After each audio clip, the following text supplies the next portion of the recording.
today's gathering, Lord. We commit this entire gathering into your hands, O God. We thank you, O God, that you are in control. You work in the facilitators and we, the participants of this training program, that through it all, at the end, your name is glorified in Jesus Christ's name. Amen. Amen. Amen. Thank you, Fred. Next on the list, we will take a welcoming address from the chairperson for project committee in the person of Honorable Nanajua Nkuma. Madam Chair. Thank you very much. Please, can I be heard? Yes, please. Okay. Thank you very much. Good morning, good afternoon, good evening, everyone, wherever we are. The representatives of the Ambassador of Ghana in China, the members of the National Executive Committee, distinguished guests, ladies and gentlemen. It is with great pleasure that I welcome you to the launch of our maiden entrepreneurship clinic as the chairperson of the committee tasked by the NEC to plan and execute this life-transforming project. The National Union of Ghana Students, China, is a body that encompasses all Ghanaian students present in China. However, we often struggle, like every organization, to get people involved in our activities. One of the objectives of this union is to build our members beyond academics. It is with this thought that the various chapters have organized programs on how to get employment in Ghana, dealing with mental and physical health issues, how to excel in our academics, and many others. As the mother body to these chapters, the National Executive Committee proposed this project to help our members build up their entrepreneurial ideas and skills. The project's committee was tasked to plan and execute this project.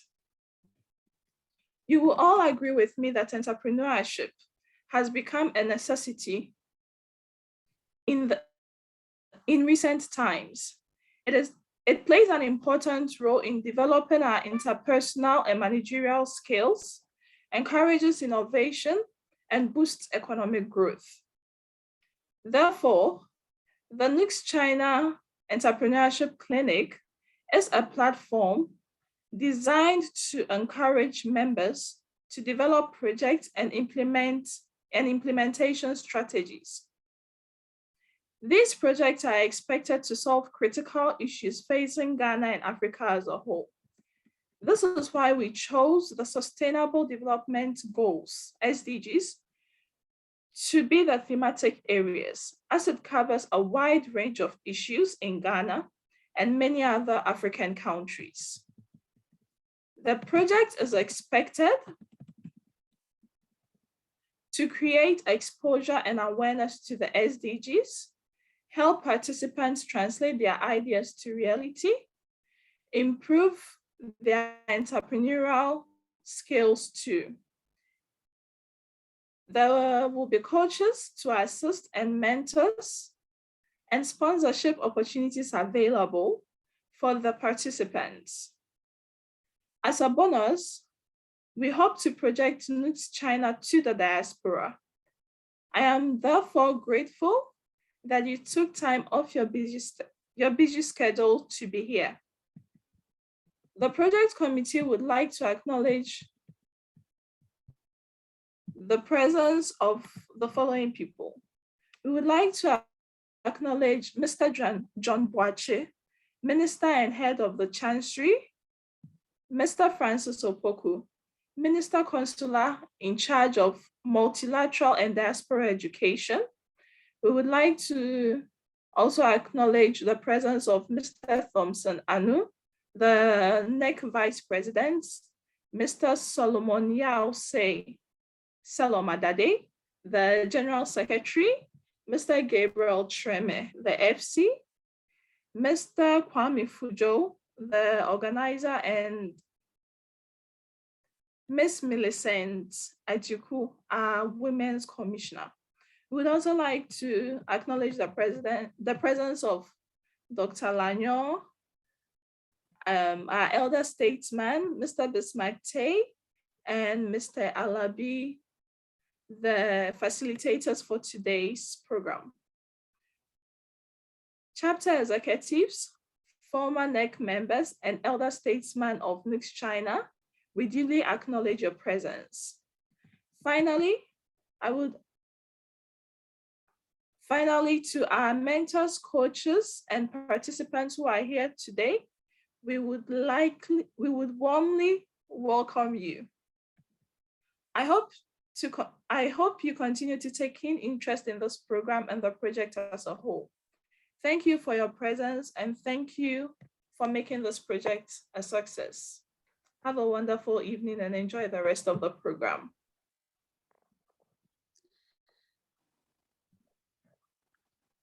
Right, thank you, Madam Chair. On this note, we will take some viewers from NEC. Thank you.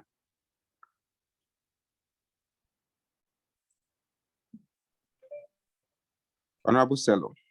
Oh, yeah. Thank you. Good evening, everyone. Thank you for joining us tonight. Special greetings goes to our officials from the Ghana Embassy, as a Minister Counselor, and then the head of Chancery for gracing the occasion tonight. I am delighted to represent NEC tonight because our president is not available. She would love to be here to speak to all of us, but because of one or two issues, she's not able to join us tonight. But I hope that we'll be able to deliver in her absence. And also, I'm sure, very sure in my mind that she's here with us, not physically, but in spirit, and she has given us all her moral support. This entrepreneurship clinic is a project that is dear to us as a union, and we are doing everything possible to make sure that this project is successful.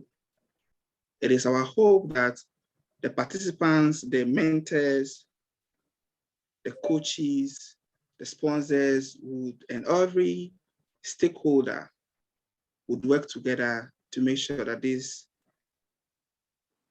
project becomes a successful one that will be talked about. We are expecting a lot more people to be here tonight, but just as in the past, as the program progresses, we will get more people to join us, and we will be able to have a successful program.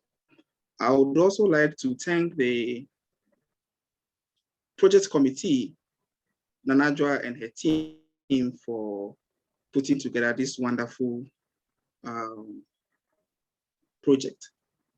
And we can only hope from our side as NEC that we would be able to meet the intended targets and be able to have the intended impact on the lives of the people that we want to impact.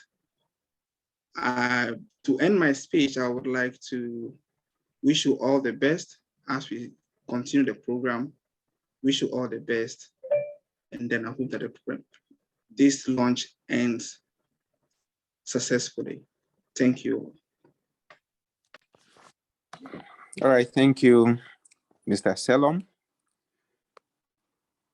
Yeah, if you just joined, you are welcome to the launching of NUGS-CHINA Entrepreneurship Clinic.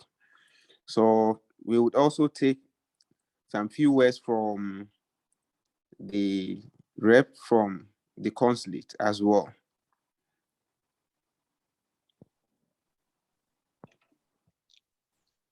Hello, Hello, sir. can you hear me? Good evening to you all. Good evening, sir. Yes, I am honored to be representing the ambassador and the entire embassy of Ghana to China in the launch of the project DAP, the Entrepreneurship Clinic, which importance cannot be overemphasized, I must say. Let me start by commending the leadership of NUGS-CHINA and any other driving force behind this project for conceiving of such a laudable initiative and inviting the embassy to be part of its launch.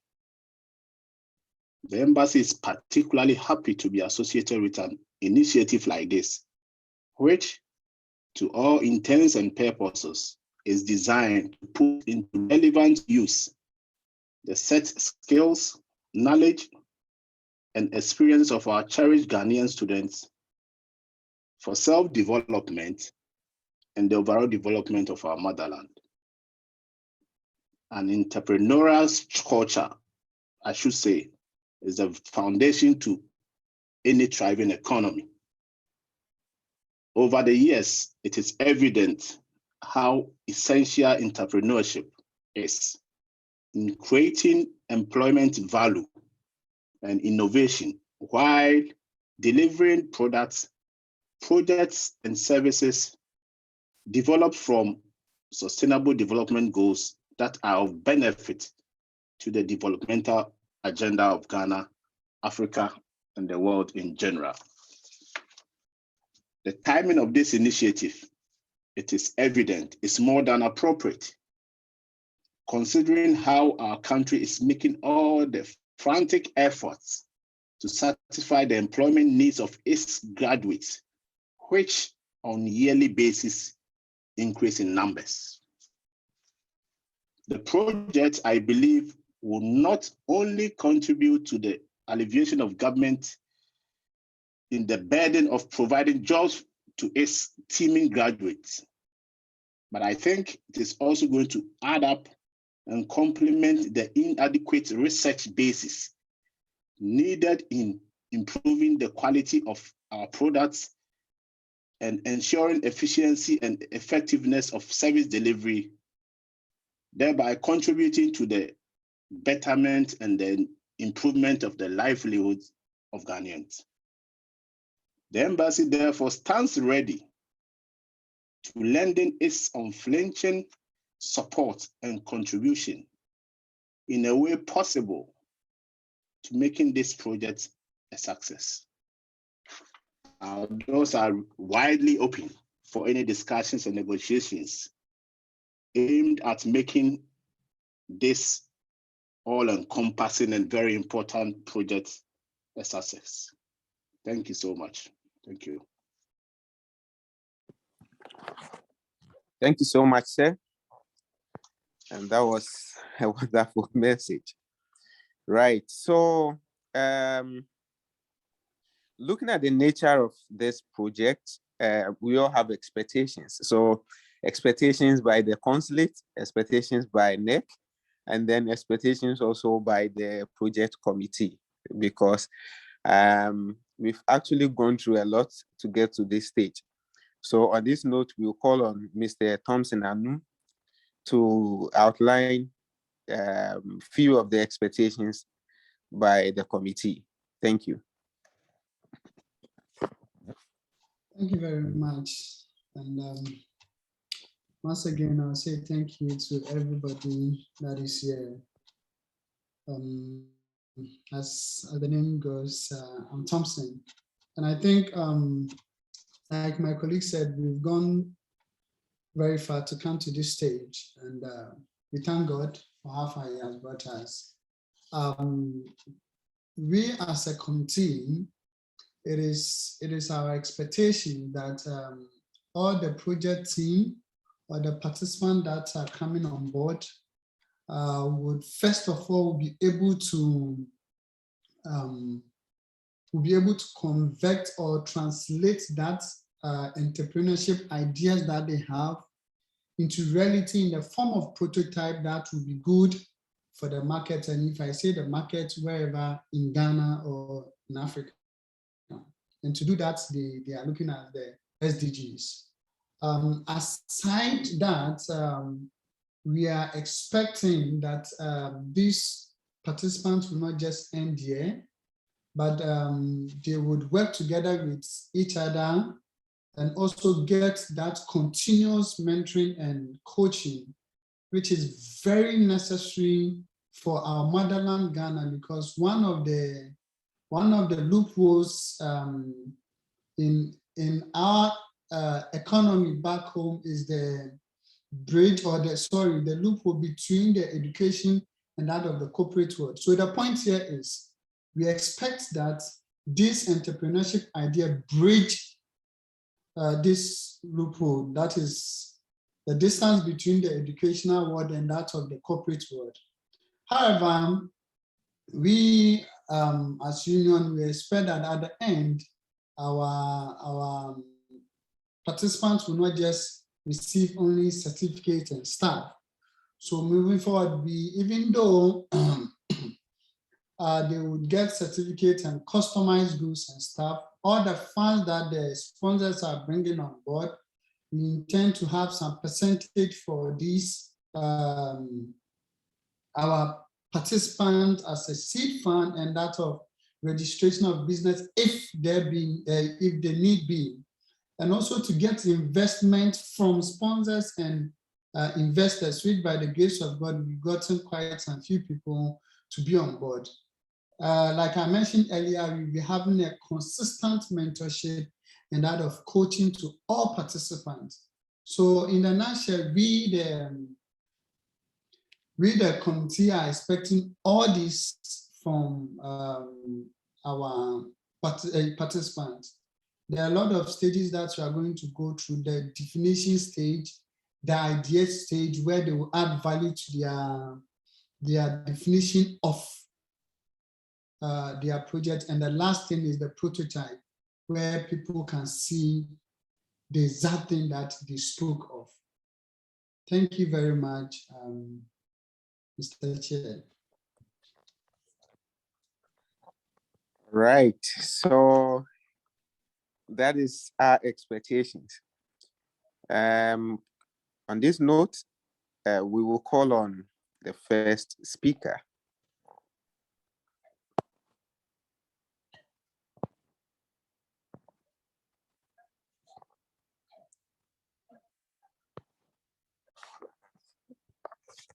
Hello.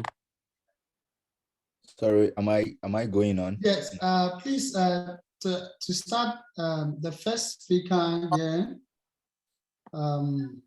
is in the person of, please sorry if I don't mention the name well, but is in a person of Hamed. I hope I've mentioned the name, Hamed Kayoda.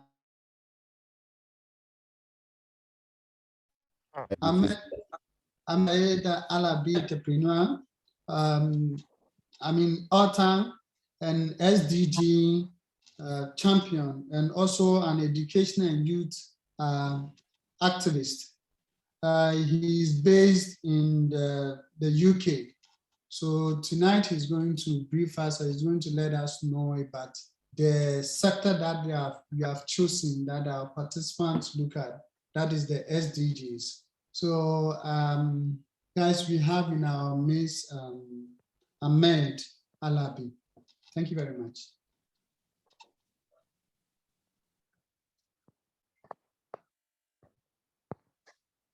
Thank you very much. Can people see my screen?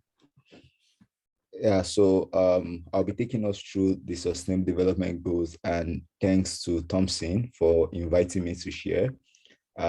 Yeah, really looking forward to share and seeing how people would go ahead to create initiative and innovations around the Sustainable Development Goals. So this is like a session I delivered. So there's a particular course for young leaders that I delivered on the Sustainable Development Goals. So at the end of the session, I will share links with Thompson. It's a free course on Leap Africa learning management platform.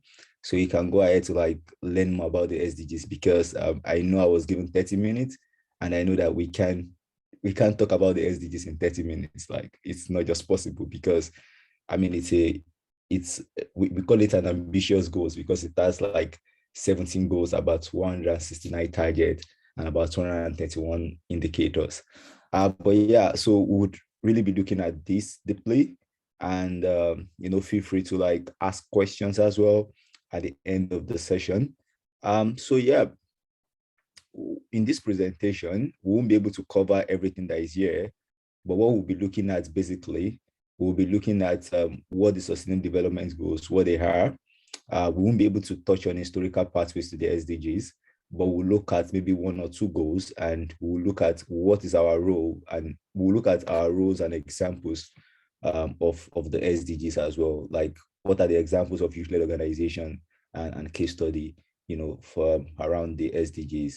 So when we talk about sustainable development itself, sustainable development is the ability of people or nations to meet their needs without compromising the future generations to meet their needs. So when we look at the sustainable development itself, it's like, when people are able to meet their needs currently without the future generation, without compromising the future generation to meet their needs. For example, it's more or less like people having access to, education now, people now having access to resources now.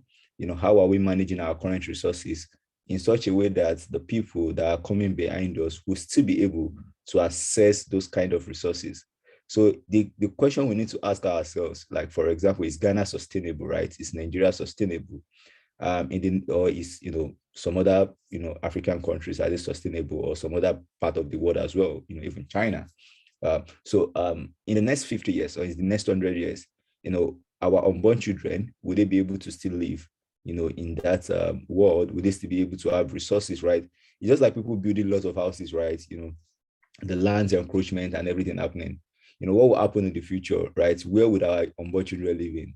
So when we think about sustainable development, we are thinking about the ability for the future generations to meet their needs. If we can access education today, they should also be able to access education in the future, right? But what happens today is that we have like for example, in Nigeria, there are about 10.5 million kids who are currently out of school. And what happens to the future generation, the unborn children, right?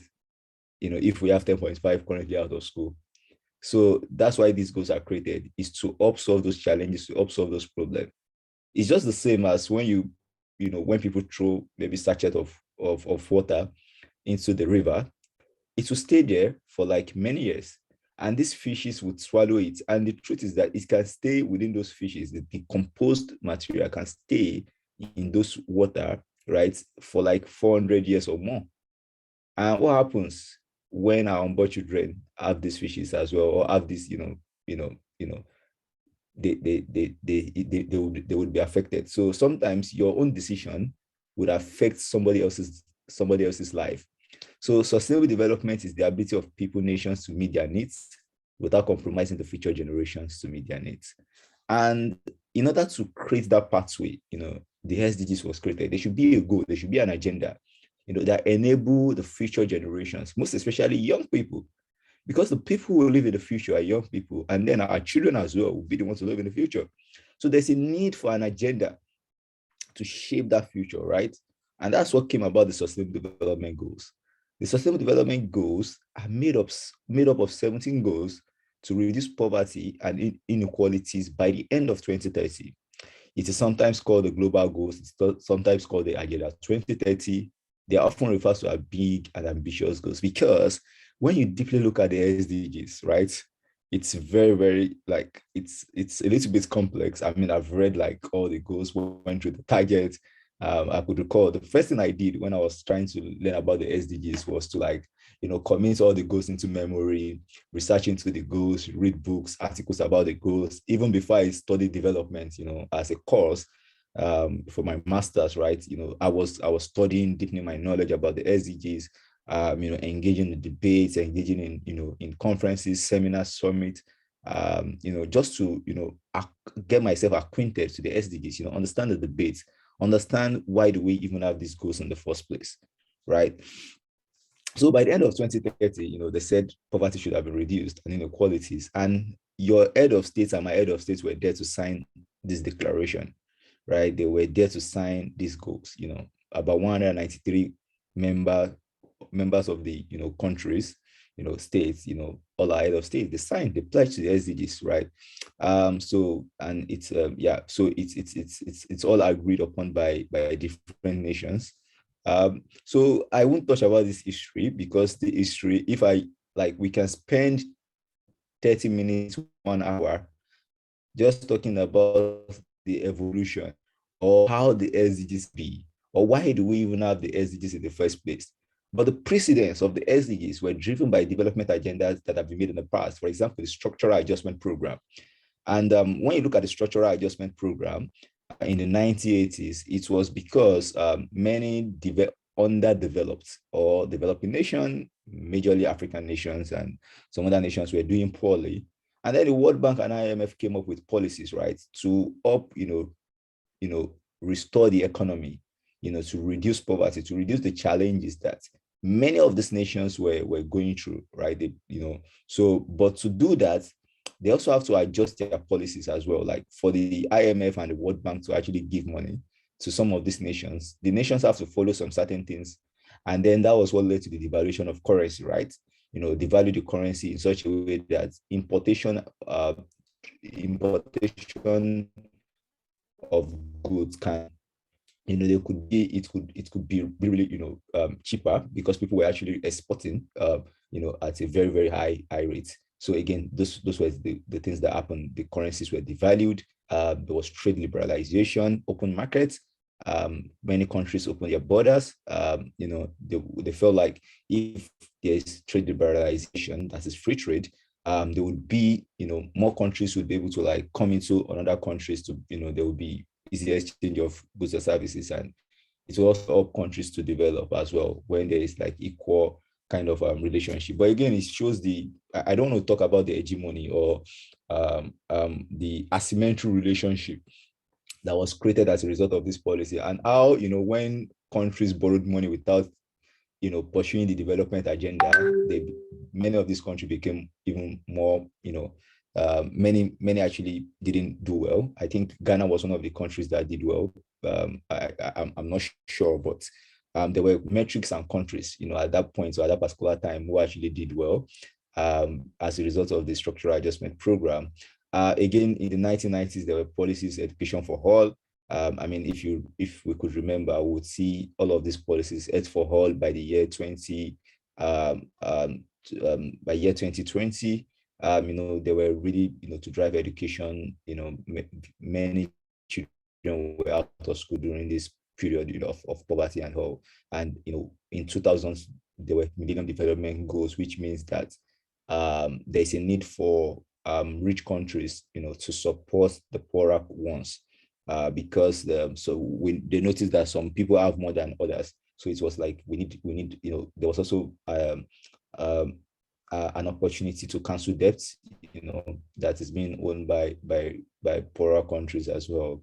So again, the MDGs came into like, oh, let's give these people more money to drive this development agenda. There are about 8 goals as well. But again, during the MDGs, it's like, again, it's the West, or the developed countries actually determining the development agenda of the underdeveloped or poorer countries. And that comes about the SDGs, right? Countries when, like if we want, countries to be sustainable, the development agenda has to be driven by the people themselves. And the way the SDGs is crafted or created is in such a way that people can look at their own context, right? What is happening in my country? What are the issues in my country? And then drive the development agenda. So September 25, 2015, the SDGs were launched. They were created. The United Nations member states agreed, to pledge to reduce inequality and poverty by the year 2030. And it has 17 goals, like I've said. So again, I'm looking at with the impact of COVID-19, with with what with what development is saying currently, what will be the next agenda? After 2030, right? Who would shape those agenda? Who would drive those agenda? It's you and I, right? So again, maybe you and I will be over. I won't be a young person as I then anymore. But yeah, what would happen at that moment? So it's a question we need to start reflecting on, right? As you're creating our entrepreneurial solution, we need to start thinking about, in the face of COVID, right? Many things changed. Some organizations closed down, right? Businesses, went down. Businesses wind up as well. So again, how are we going to create a solution that actually addresses some of these issues, and also addresses issues of the unforeseeable, future. So again, these are the sustainable development goals. Goal 1 to 17. I think the first job is to connect it to memory, commit it to memory rather. We have no poverty, we have zero hunger, we have good well-being. Go for is quality education. This is the goal that I work in. Gender equality, clean water and sanitation. I don't want to talk about the goals. You can find the goals later or download them and learn more about them.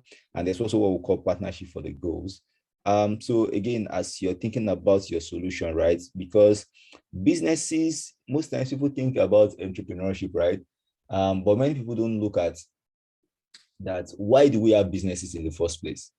Businesses is not to serve just the shareholders, or to serve the investors. Businesses are actually created to serve the customers and to serve the people, right? And when we serve the people, what it brings is that it brings about innovation, right? When we truly serve the customers, when we truly serve the people, when we truly hear, what issues are people going through, right? It's create innovation, it's create more solution. And so this is, so as you're thinking about creating your solution, what issues are people facing? What social problems? How can you use entrepreneurship to solve those social problems that people are facing? And that's what better social entrepreneurship, right? Social entrepreneurship is a kind of entrepreneurship where you make profits, right? But you're also solving social problems. But the profit you're making is plowed back into solving that problem. So in social entrepreneurship, wealth creation is not an end itself, but it's a means to an end. So you keep generating wealth to better the lives of people. And every one of us want to live in the world where the lives of people are better. And then we can also make profit as well. But as we are making profit, we're also making the lives of people better. That's what we get called creative capitalism, whereby, profit isn't bad. It's not bad to make profits. But when you make profit to make the lives of other people better, that's not a bad profit. That's not a bad capitalism. That's creative capitalism. But in terms of when you generate profit to make the lives of people miserable, that's not capitalism. That's actually extortion. So again, think deeply about the goals you want to work in and what solution can you create. I mean, we have edtech solutions today, right? And I'll be sharing those examples. So this is one of the goals: end poverty in all its form everywhere by the year 2030. I don't want to touch about those goals. It has about 7 targets. So I don't want to keep, digging into like all of these targets because again, I have like 30 minutes to share this. So I wouldn't want to deep into this. This is goal 4, quality education, ensure inclusive and equitable quality education and promote lifelong opportunities for all. It also have about 7 targets. And when you look at these goals, you see this is the goal that I work in, especially the target 4.7, education for sustainable development and global citizenship, and also thinking about providing scholarship opportunities for children, skills development. So as you're thinking about your solution, right, looking at these targets, what do you want to create? What kind of school do you want to create? For example, expanded education scholarship for developing countries. Look at what she's doing in Ghana, right? And, and just continue to think about which model are really working, right? How can we look at the SDGs itself and drive the development agenda, drive, create solutions in such a way that addresses some of this problem. So another thing you may look at, if you see goal 4C, increase the supply of qualified teachers in developing countries, right? So what if you create a technology that trains teachers, on contemporary pedagogies and innovative teaching methodologies? And they can leverage this technology with just a minimal fee. They can access courses, right? They can develop themselves, upskill themselves. You're making profits, but you're also making the lives of people better. Are we following? Can I get, if we are following, in the chat so that it doesn't seem I'm speaking to myself? Let me just get it, yes. Oh, great. Awesome. I can see chats coming in. Great. So this is also good health and well-being. And we have many people who have created a telehealth kind of technology today whereby a doctor doesn't have to be there to actually, perform, surgery, or sometimes they just like experienced doctors will be there training, on experienced doctor using telehealth or using teletechnology, right? So again, thinking about what models, how can we ensure healthy lives and promote well-being for all at all ages. So this is another goal, good health and well-being. And these are some of the targets as well. And you can look at some of these targets and see that which one do I want to work in? Which business model can I create that address, one of these targets, right? How can I tap into the business model? What model can I create? So again, I won't be touching on all of this because you can always read this. You can always read about the SDGs and you can always read about the targets as well. So what's your role in the ecosystem? When we think about our role in the ecosystem. So I understand that this is an entrepreneurial clinic. And so majorly our focus will be more on entrepreneurship side of things in creating that kind of solution, right? But in the ecosystem, driving the goals, we have governments, who are also working to drive the goals. In fact, the duty bearers, the people, the primary responsibility of the sustainable development goals are the governments, because they are the duty bearers, right? We are all just coming together to support what the governments are doing, right? So advocacy, business and private sectors, which is obviously what you're one of the roles you'll be playing if you want to venture into entrepreneurship, volunteering, academia and research, and social entrepreneurship. So these are some of the roles you can play in driving the SDGs. So now let's go to examples, right, of innovations people have created to drive the sustainable development goals and case studies. So there's an example. This is Slum to School. So Slum to School created an early childhood development sector where where they leverage community volunteers to up 600 or 1,000 children learn weekly in slum areas. So again, you can see this kind of solution, where children, who are out of school, or children who grow up like in the slum or go to school in the slum and who don't have access to some certain resources at weekends, they would come to this early development childhood center to, develop some key skills like digital technology, right? So again, look at the SDGs and expand your mind in such a way that what solutions can I create, right? This is another solution, School Linker. School Linker is an online learning resources for teachers. School Linker leverage technology to provide 21st century skills training for teachers and promote continuous professional development for teachers, right? And they do that at a minimal fee. So you can go to School Linker website now and take a course, right? So these are solutions. These are solutions that are addressing some key aspect of the SDGs. If you look back, let's go back to the previous slide. If you look, School Linker is actually addressing target 4C. So it's really, it would be great for us to look closely at the targets of the SDGs and then think about what solutions can we create to drive, the goals. Another solution I would like to share is Mother's Delivery Kits. Mother's Delivery Kit is a low-cost delivery kit targeted towards low-income and rural communities who may not be able to afford institutional care or do not have access to any. So, for example, this lady found out that Adequate Jayoba is her name. She found out that mothers at delivery die at birth. Sometimes they die, or no, they lose their child at birth. And this was as a result of her friend actually also losing, a child at birth. So when, so children are dying even before they grow up. And it is because of the lack of access to the delivery created by traditional birth attendants in rural or underserved communities or slums. So she came up with a mother delivery kit, a low-cost delivery kit, that is sterilized, that is, that people can actually use, right? So because many of these communities don't have hospitals, they don't have clinics, they don't even have ordinary primary healthcare centers, PHC. So she created this delivery kit to ensure that, people who, these traditional birth attendants, they can have access to something when they are delivering, and she trains them as well.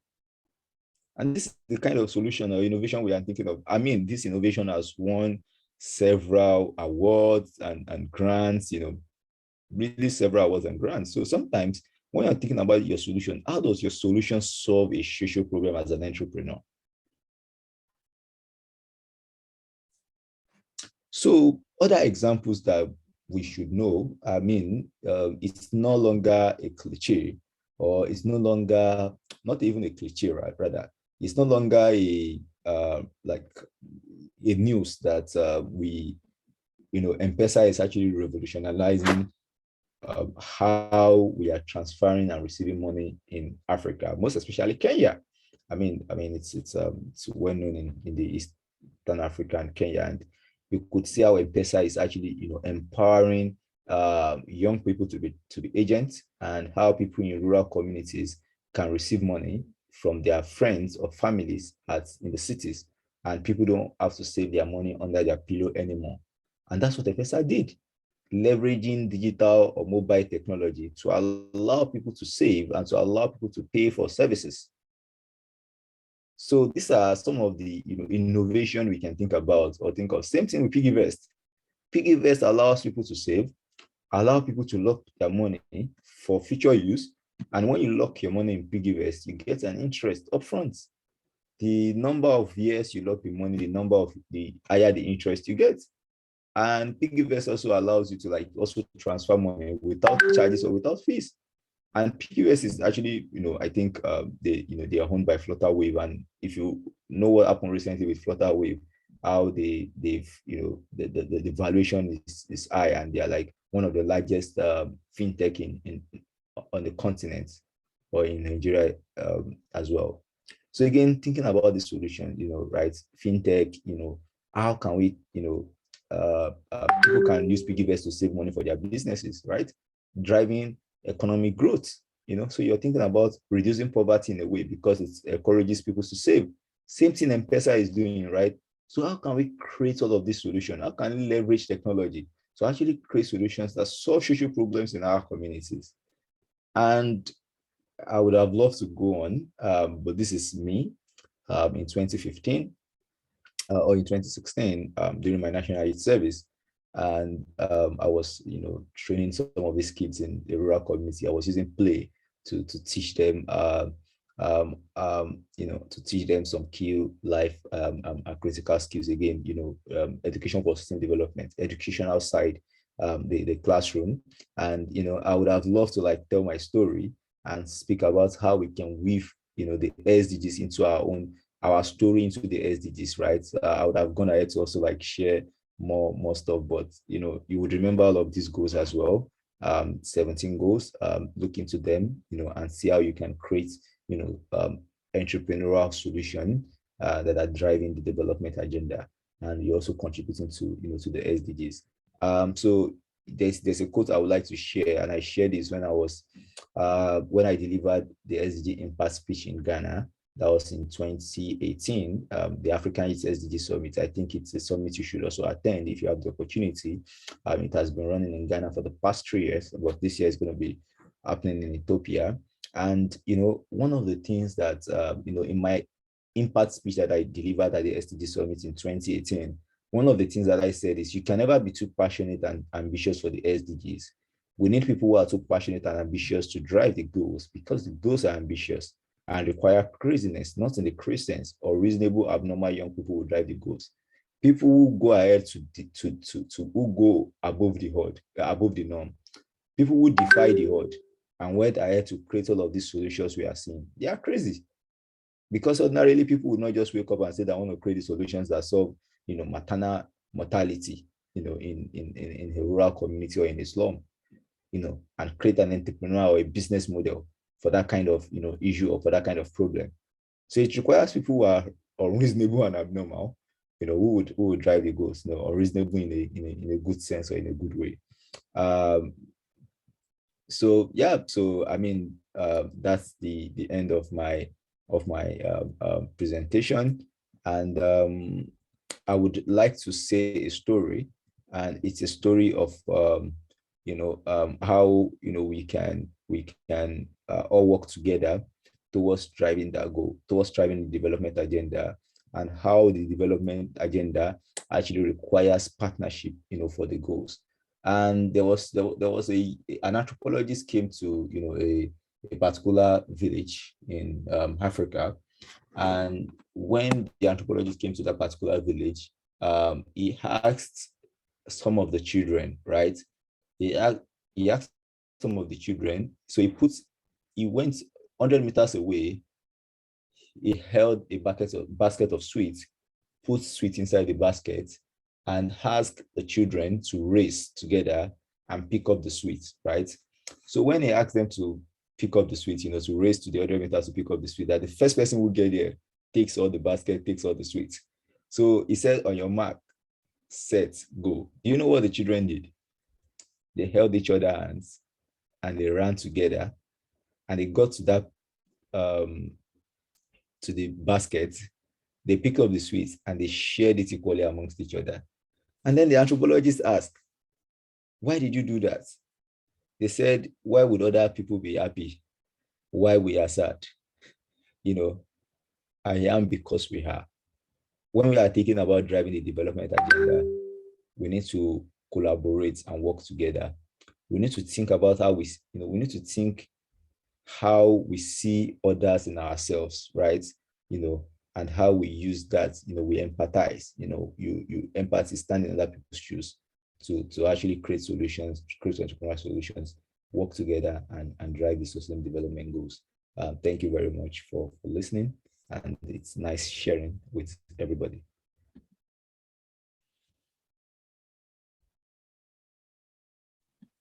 Okay. Wow. Wonderful. Wonderful. Thank you, Mr. Hamid Kayode Alade. Thank you. That was indeed a great inspiration. I took my part, but the last part, which is which I'm going home with, or which I'm going to stay with, is I am because we are. That's interesting. I am because we are. On this note, before the second speaker comes in, we would like to give ourselves some 5 minutes for questions, so that since Mr. Hamid is here, you can ask some questions and then he would address them. So if you have any question, the floor is open. You can raise up your hand and then you'll be attended to. Thank you.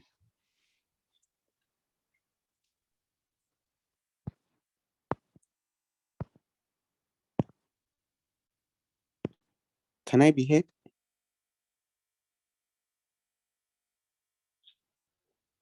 Hello? Is somebody trying to ask a question? Please go ahead. Mm-hmm. Are you muted?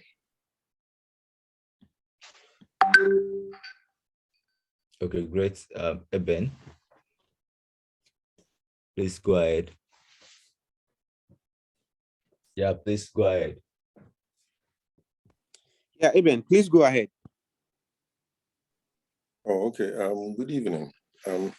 Thank you for your presentation. We really like and enjoyed everything you have said, and it is very hopeful, but we, the youth, mostly find something missing out of these global agendas and the rest. Yes, out of the lot, like you mentioned, Ashasi, 1 out of millions, 1 out of 1,000 comes out of it because they have to struggle on their own to even pick just a section of these agenda or goals to develop.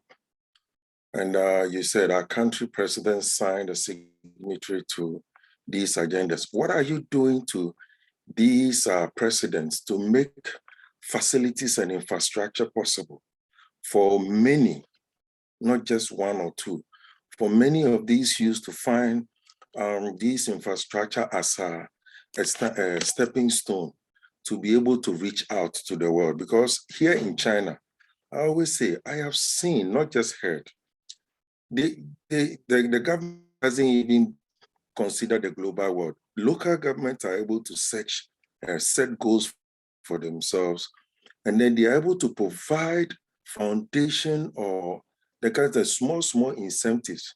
And this allows thousands of people in poverty to reach onto this platform, and then they're able to pick, like you said, segment of this agenda, and they become rich people, or they are able to establish their businesses. But unfortunately, for where we come from, we have to do everything from the scratch. And this is one difficult thing for all of us, even like me here in China. So one, sorry to say, aren't we tired of setting agenda 2020, agenda this? What are we doing to the government to make sure that they provide good platform for many or thousand youth to come on board, especially in the African sector, so they can go? To end, I would say Nigeria just launched a rice project, which they've been able to harvest like thousands of bags, simply because they were able to implement a policy that says that farmers can go to the bank with a loan interest of just 9%. And the same question was asked in Ghana, and the loan interest in Ghana is about a minimum of 30 something percent, you see. So on that basis, how can a young man go into farming? How can a young man pick any of the agendas to say, I want to grow? Like I said, we are not picking one or two young people. We want the thousands.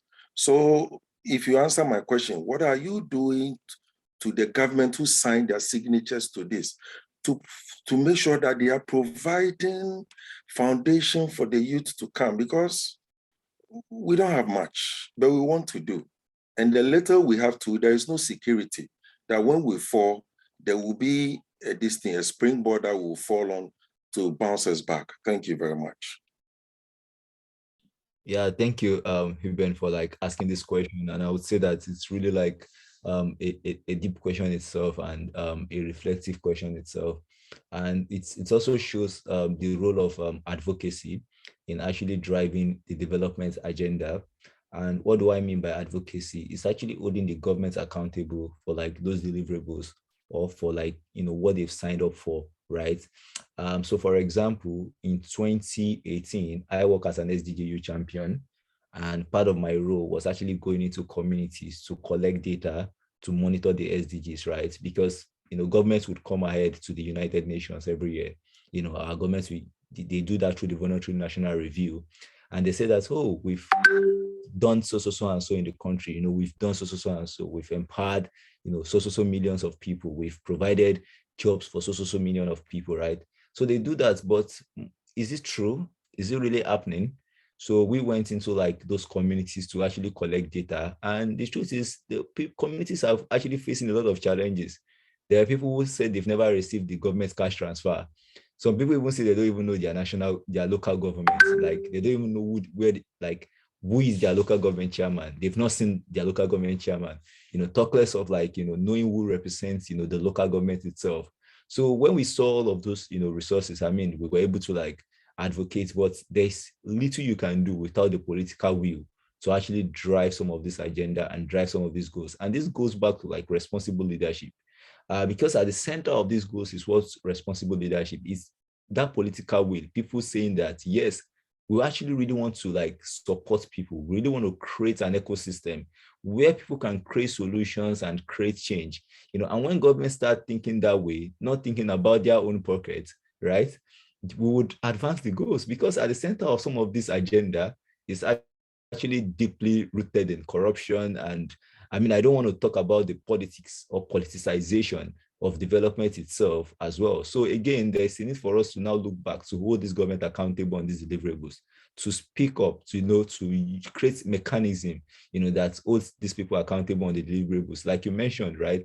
If there's a percentage that is actually harming farmers in Ghana, there's a need for, a pressure group to actually speak up about this, to communicate to the government that we can't pay this percentage. Right. So again, it's just, and that's an aspect of accountability, having conversation. But the truth is, our government willing to listen to us? Are they willing to like hear us, talk or share? So again, how do we go ahead from here to create platforms that actually create solutions, put these infrastructures into practice? When they get money or get resources, how are they spending it? The tax people are paying, right? Some people are paying taxes. Some people, we don't know where our taxes are going to. We need to start asking questions about those taxes, because those taxes are meant to be used to build infrastructures. They're meant to be used to, to create, schools, create entrepreneurial centers, create vocational centers where people can create solutions, create that enabling environment for young people to thrive. But are these things happening? No. So there's a need for us to start asking those questions, to start creating, that platforms, those pressure groups, right? That allows people to critically ask questions. But again, it still boils down to responsible leadership, right? If leaders are willing to listen, and if they are willing to, serve the people, not for themselves, but for not for themselves, not for their pockets, or for the people. Basically, I think, I'm not sure if I'm able to even answer your question, but I think there's a role of in actually driving the agenda and and it's like that story and all the critically within the government, and creating pressure groups and forum to actually hold the government accountable on the deliverables. Basically, yeah. There's something else I wanted to say, but I totally forgot. But yeah.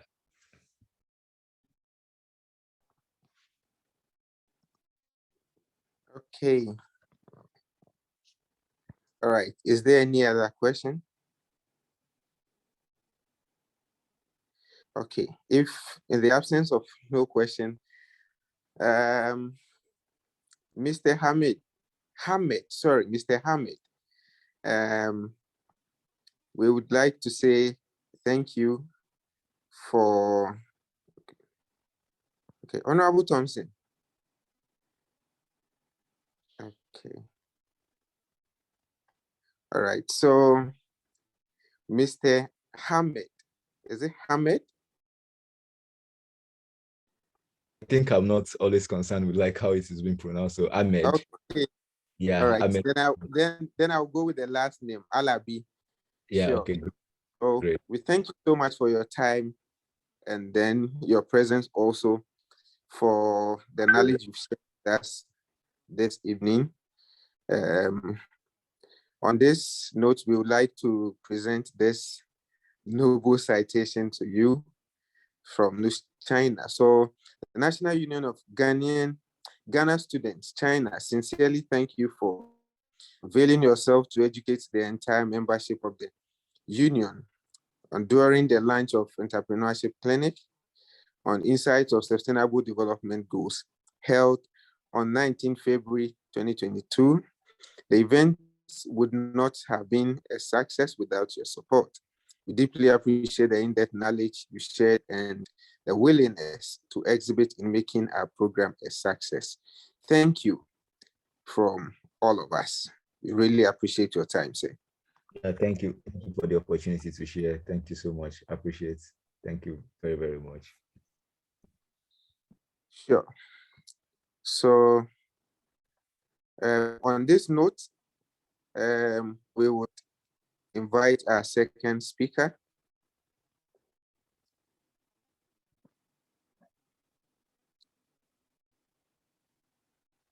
Hello. Okay, thank you very much, Honorable Manuel. So at this time, like Honorable Manuel said, we have our second speaker here.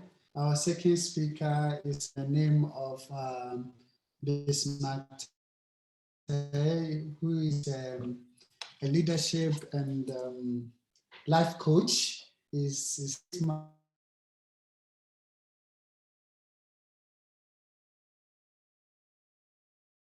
has listened to NUGS to shake his head and say no, a coach much about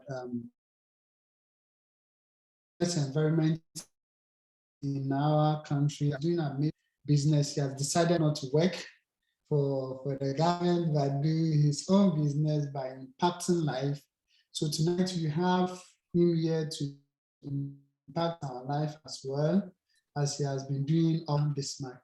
Mr. Bismarck, please, over to you. Thank you very much, Thompson, and good evening to all of you guys. It's great to see you again. So as Thompson rightly said, I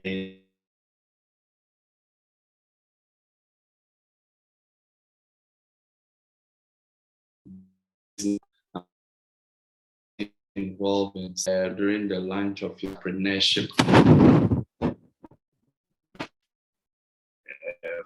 Let me just start by sharing my screen.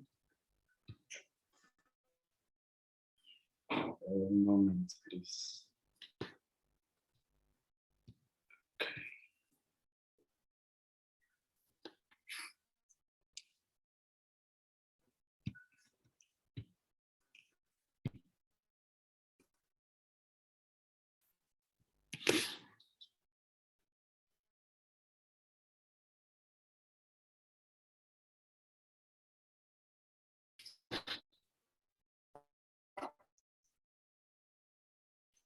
Okay, listen, are we good?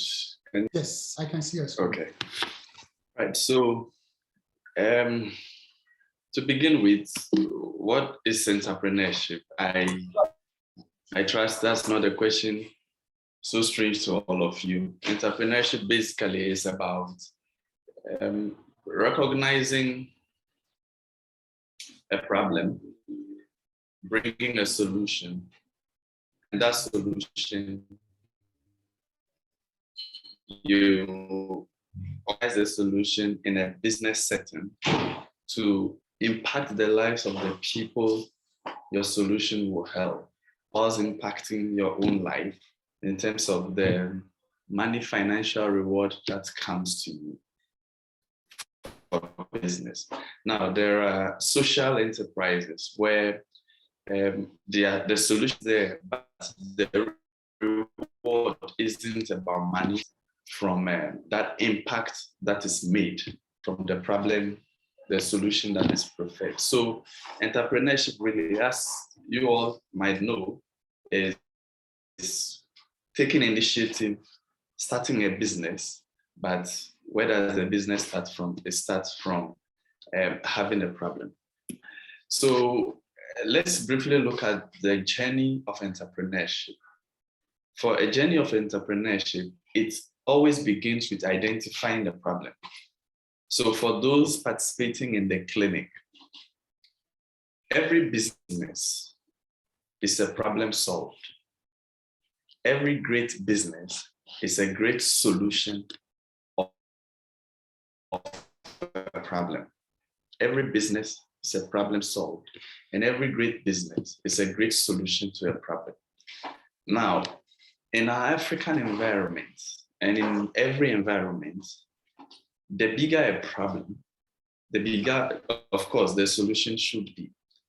And again, how sophisticated the problem is, this solution needs to be sophisticated as well. The extent to which you expand your solution, you package your solution, the extent to which your solution really solves a person's problem is the extent of growth of your business. So it can be a small idea. Some people will tell you businesses start with an idea, but that idea should be a solution to a problem. So the identification of a problem is the first step of the entrepreneurship journey. Because if your solution is not solving, if your idea is not solving any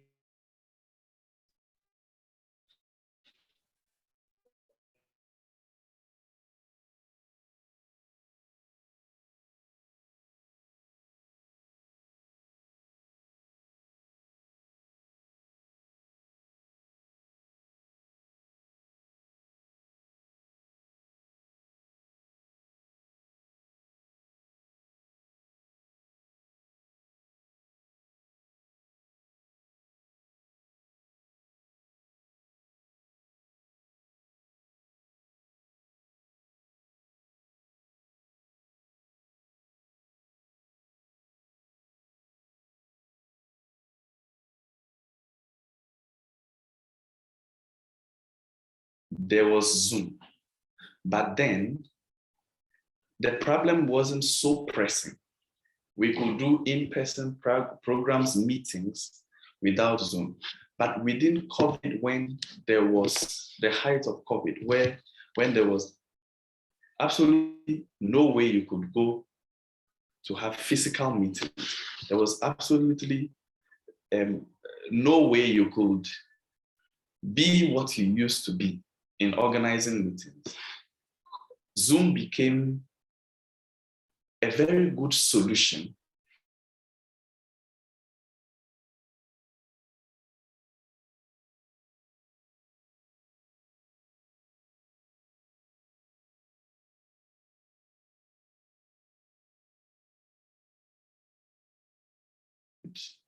Blue, so many of them came up, new ones got developed. So the idea you have must first satisfy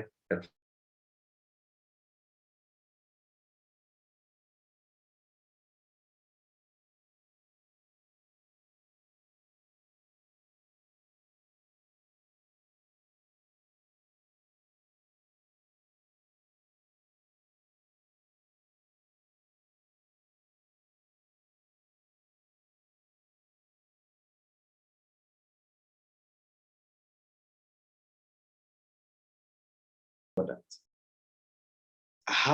To what extent does my product eliminate the problem? To what extent will my product offer relief to those facing the problem that I identified? Again, if it's service, the same way. So now you go into designing the product or the service to the point where it meets the problem you have identified. It solves the problem in a manner that gives relief, comfort, and satisfaction to those who encounter the problem. So the whole product development will seek to solve the problem. If we take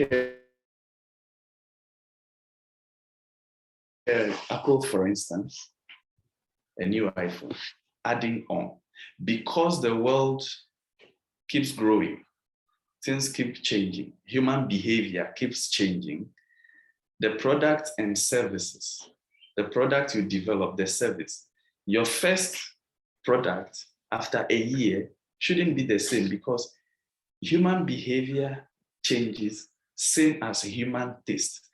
Since human behavior is changing, the problems too, they keep evolving. So if you have offered a solution to me now, in 1 year, I'm used to this solution, but it is very likely I'll still face a challenge and need something more than what I've been used to over the past 1 year. So product development, you should know that when the product or service that you design today, that product or service, it can't remain the same for a year, 2, or 5. So product and service development is ongoing. It's something you keep working on to keep satisfying and solving the problems that you have identified, for which reason you are designing the product or the service. Then the third is the start of operations. So you identify a problem, you design a product or a service, then you start operations. The start of operations, now what you have designed, you go onto the ground and implement. You design a service on paper, you design a product on paper, now you produce the service, and then you take it to the people who have the problem, which in this case, your clients. So those facing the problem that you have identified, those are your clients. So the product, the service you develop, the start of operation is you taking the product or service to your people. After start of operations, marketing, branding, sales, they go hand in hand. You are marketing, you are branding, you are selling. Sales is straightforward, taking your solution to the people who need it. Marketing is making known your solution exists. Branding is you letting yourself being recognized as the one who has the solution. So these three, you brand yourself, you make yourself appear as the one with the solution, you make noise or you talk about the fact that you have the solution, and sales, you take the solution and put it in the hands of those who have the problem. Now, for our age, the modern age, today's youth, I've seen a lot of young business persons focus on branding, especially social media. If your branding doesn't lead to sales, you're only making yourself popular, and you can be popular and broke. And it's a painful form of brokenness where you are popular and broke. So whatever idea you have, branding, marketing, making yourself known, it should result in sales, putting your product, your service, putting your solution in the hand of the one who has the problem. Then 5, financial management. So cash flow. I have very limited time, just as the previous speaker. You can't talk about the whole entrepreneurship journey in 30 minutes. I'm sure with time, we could come and revisit and take this one by one. But with the time available, I'll make everything snappy, and then the launch takes place later. We can have deeper conversations about this. So on the entrepreneurship journey is financial management, which you can't lose sight of anytime, any day, because it takes money to design product, service. It takes money to market. It takes money to sell. You have to watch what is coming in as against what is going out. No matter how small your idea is, you need prudent financial management from day one. It ensures sustainability of your business. Money is the lifeline. Even if you have clients coming, others coming, and you are not managing your finances well, it creates problems. As a young business person, you need to know that even though you have expectations of the use of your money, maybe you want a Mercedes, you want this, your dream car, you have all of that. Rome was not built in a day. Even Ghana was not built in a day. China was not built in a day. The Americas are not built in a day. We're not built in a day. So you need to know how to tame your personal grand ambitions, your grand expectations of yourself. You need to delay gratification. That has been a cause of the downfall of most startups. Immediately some money starts coming in, small business to grow, small money comes in, then the young man is thinking about the latest cars, luxury lifestyle, it's money going out. You need to grow the business. You delay the gratification so that you can gratify yourself later.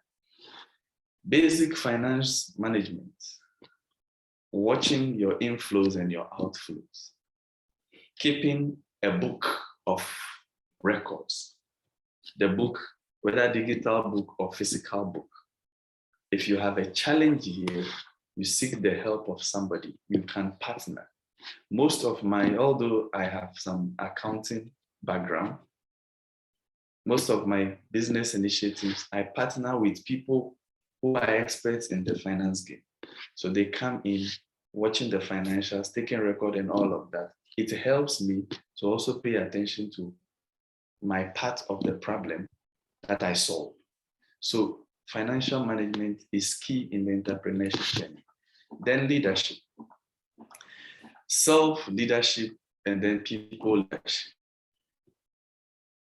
As an entrepreneur, you have 100% responsibility over everything that happens, from problem identification, from product design, from marketing, sales, everybody you bring in, whether clients are coming or not, whether the ongoing product development, everything is your responsibility as an entrepreneur. You can't be a great entrepreneur without leadership ability. This is why you need to pay a lot of attention to your own leadership development. You may have a great idea that solves a great problem in a great way. Solid branding, solid sales strategy. Leadership invariably is what keeps the business ongoing to become a giant leader. Because you will need to lead both human and non-human components of the business. So leadership is extremely important. Without leadership ability, here in Ghana, we've seen a lot of businesses that failed. They started doing well, and then the founders of the businesses, they get to their leadership late, where your leadership ability gets to, you grow to hit it.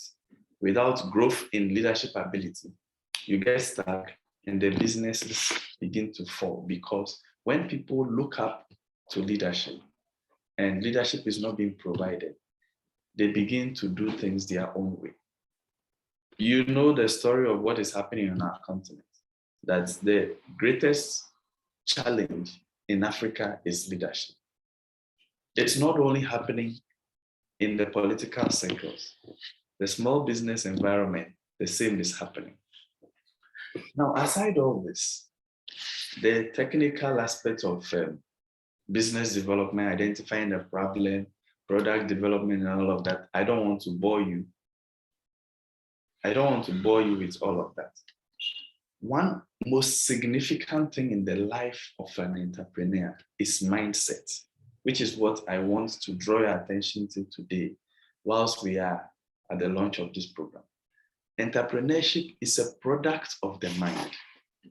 The idea, which is a solution to the problem you want to solve, the idea is a product of your mind. How you design the product, how you design the service is a product of your mind. How you approach your marketing strategy, your sales strategy is all a product of your mind. Ongoing product development is a product of your mind. Packaging of the product or service is a product of the mind. Everything that happens in entrepreneurship is a product of the mind. So after starting your business, no matter how much money you have, whether limited or enough, the quality of thinking, the quality of activity in your mind is what will be the quality of the business you would have. A quality mind will produce a quality business. Low quality mind will definitely produce low quality business. So at the start of this journey, I would want to direct your mind to hear what happens in your mind, what happens inside your head, your brain, and pay attention to that on this journey, because you can only produce what is inside your mind. And like it's said, everything by, it's said by, Napoleon Hill, everything that is created, that we see around, was created twice. Everything created. Every physical thing was first created in the mind before it's in. It's like an artist. Even an abstract painting, there's a picture of it. There will be a picture in the mind of the artist before it is painted out. Everything we see, the gadget you are using, was created first, designed in the mind before you see it physically. So no business will exist without it first being created in the mind of the business owner. What you see in your mind is what you will create. So if you see less, you will create less. You see great, you will create great. And that's just how it is. And because of that, I want to share with you 4 keys that you should pay attention to develop the right entrepreneurial mindset. With this mindset, your idea, you can find a good solution package it, develop it very well, package it very well, and then sell to your people. So briefly, I just want to share these 4 keys to developing the right entrepreneurial mindset. The first thing, develop the owner and not the business. Notice, even with funding, when you start your business, again, the quality of the business will be a reflection of the quality of your thinking. So pay attention to developing the owner, your mind. Developing the owner, I'm not talking about buying all the latest designer wares, the latest cars and all of that. Not that kind of physical development. Mind development, quality of thinking. When you are growing as a person, your business will be a byproduct of that growth.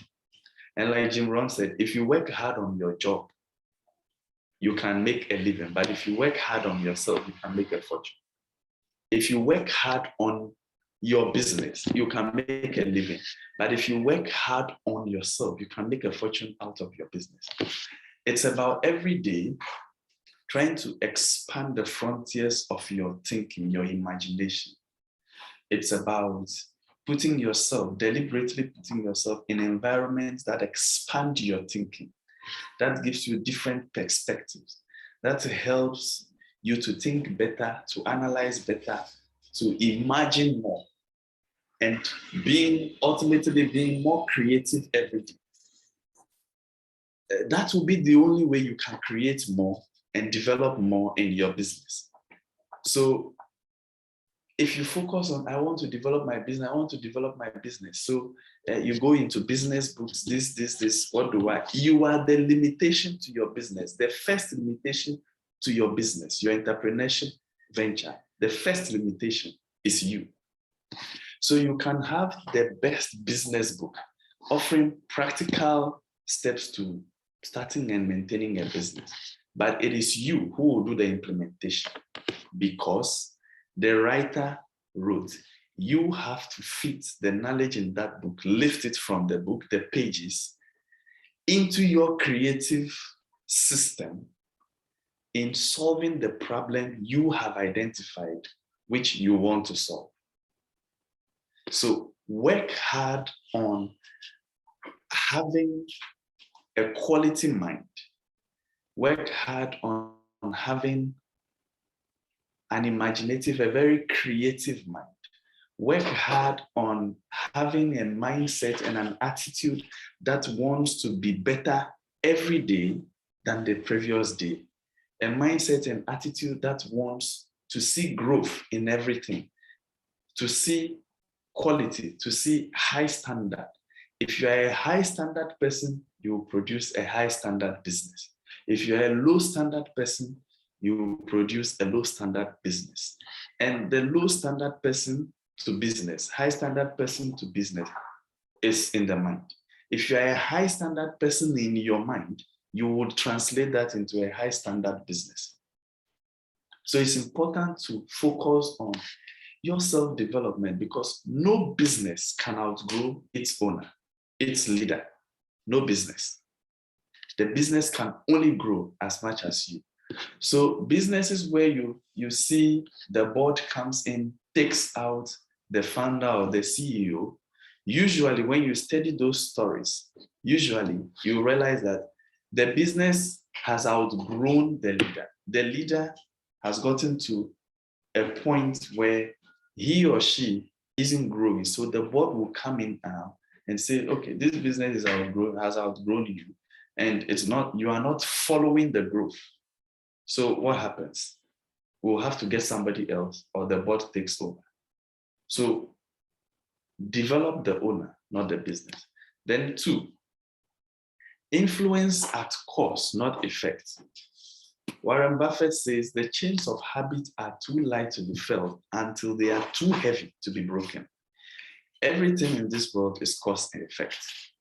Your business, the start of a business, the cause is the problem. Your solution is an effect, what you are using. Now, the solution that you create, when it is put into practice, it will generate an effect. That effect is the satisfaction of those who are facing the problem So Hello, how? Mr. Bismarck. Hello. I'm sorry to interrupt, but because of time, if the presentation can end by 8:50, we would appreciate it. Thank you. That's fine. I will end very soon. Okay. All right. So the solution that you have, when the solution is implemented, when the solution is used by your clients, who are the people who have the problem, it will generate an effect. That effect is their level of satisfaction. If the effect is good, that effect now becomes another cost that gets the clients to want to patronize you again. They patronize you again, it becomes a cost. It generates revenue for you. It enlarges your market. You produce again. So everything is cause and effect. So when there are problems, when patronage is low, when complaints come, see them as an effect to a cause. And then you design a cause again to alter the effect. That mindset helps you to be in the position where you are able to do more. You are able to keep the ongoing product design and development to keep solving people's problems better. So influence at cause, not effect. Then the third, focus on potential, not performance. Focus on potential. Right now, you start a business. There is potential. If you hold performance, your current level, what you know about business, you base that to, you can use that to pass a judgment. Oh, I am not good, I can't do this. And then again, you start. Failure is part of entrepreneurship. Anybody who has been in entrepreneurship for some time will tell you, we fail and fail and fail. We get up, we fail, you keep going. Now, the focus on potential and performance. When you fail, you don't use the failure as a judgment on what you can be. See potential. How much more can I be?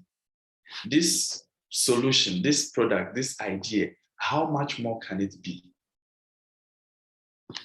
Focusing on potential and not performance gives you a growth mindset and attitude that every time this business can grow, this business can grow. Psychologists tell us that there is no limit to what human being can be. There is no limit. The same with a business.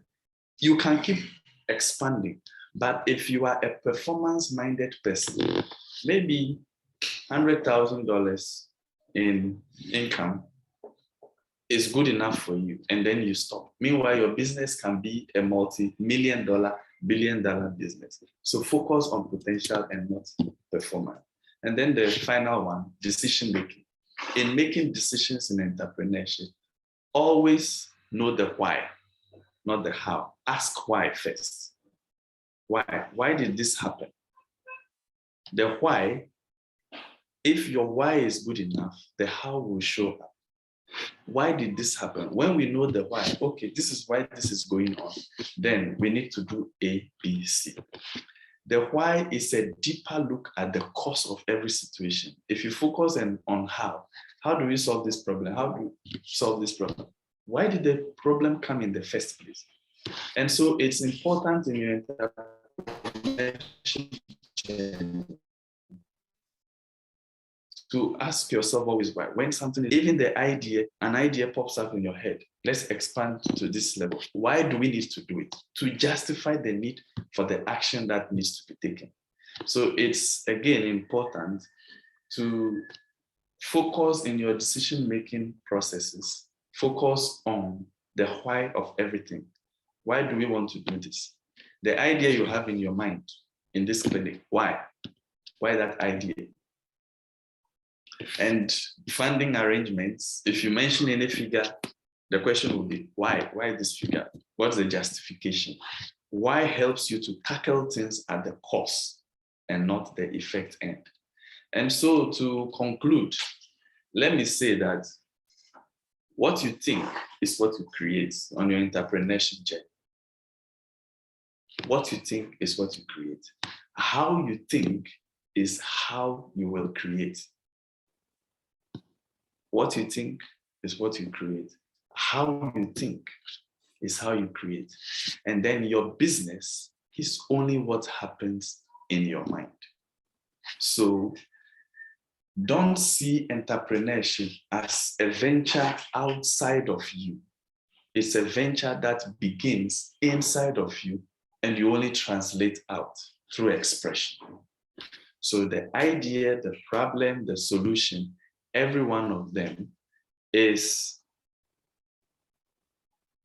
a creation in your mind that you express outside. So when you pay attention to your mind development, you pay attention to your perspective, you pay attention to quality thinking, it will definitely relate into quality business or entrepreneurship. So before I say goodbye to you, I would say and encourage everyone to take this clinic very seriously. Hardly do you get initiatives like this. If some of us had had these clinics while we were in school, I'm sure we would be bigger business people than now. So it's a very good initiative, and I laud NUGS-CHINA for this. And I will encourage everybody to take part. The mentors, allow the mentorship to go through you. Learn it. Who knows? The next multi-million-dollar business in Africa could be someone on this call. All is about the mindset and attitude that you go through this clinic with. And I am very sure when you are committed to this, and I've seen the mentors, these are people who are achieving a lot. You learn from them, you add their creativity to your creativity, and then you can make a very good solution, package a very good solution to a pressing problem. Africa, we are not out of problems. We have a lot of them. We are depending on people like you to come and help us with the solution. So I thank you all very much for the opportunity, and I wish you guys all the best.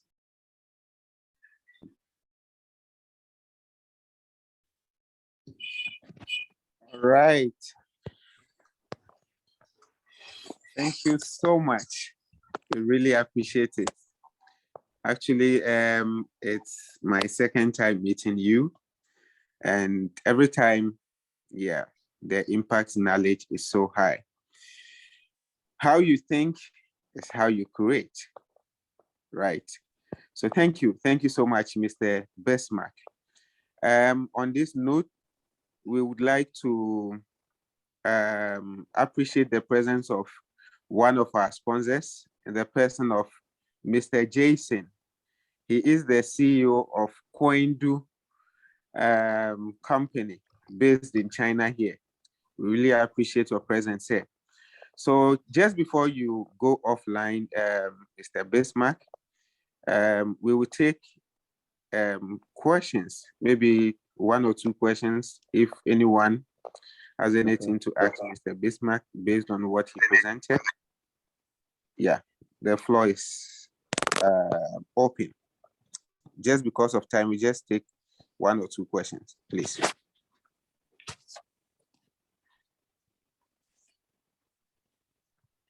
All right. Please, any question? Okay. Okay, if no one is coming, let me ask a question then. Okay.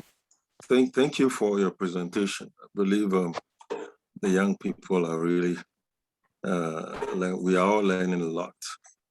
If I go back to your first slide, the entrepreneurship journey, you stated a few points, and I am interested in number 4 and number 6, or number 4 and number 5. Unfortunately, the number 5, we can't talk about it today, but I want to focus on number 4, the first one, marketing. I believe most of our young people have good ideas. We struggle to get our capital, but like I said, if you are in China here, marketing and advertisement and other things really cost you almost nothing, because there are various platforms you can quickly go on board, market your product, and people all over China, not only limited places. You have WeChat, that is China-based everywhere. My wife buys things on. We have Alibaba, we have Taobao and the rest. So you you are sure that whatever investment you make, I'm talking in terms of the large scale. I'm not talking of 1-2 entrepreneurs, this thing. And I'm talking about those of us who are in the middle or the low income level, because we are the majority. And that is what is happening in China. There is a lot of platform where people bring their product, about 100 people or 200 people, because the marketing platforms are there, the advertisement platform are there, and they are free. What about our country? Because apart from going to Peace FM to pay for your product to be advertised, you are not even sure. The Peace FM is limited, doesn't even reach the northern region. So you are limited to this. My wife sent her home for a sister to sell, and in order not to incur more cost for the hair to be costly, she has to use a WhatsApp moment to advertise for. I believe you are following my trend now. Other than that, you have to go and buy a store which will cost her to sell. So I'm believing marketing and advertisement is costing us a lot. And at the end of the day, although we may have everything, Charlie, this one, then our ideas and everything dies in our head.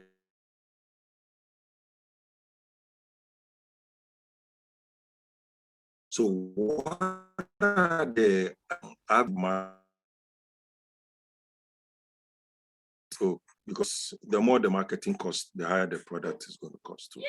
Thank you very much. Welcome. Thank you too for your question. It's true.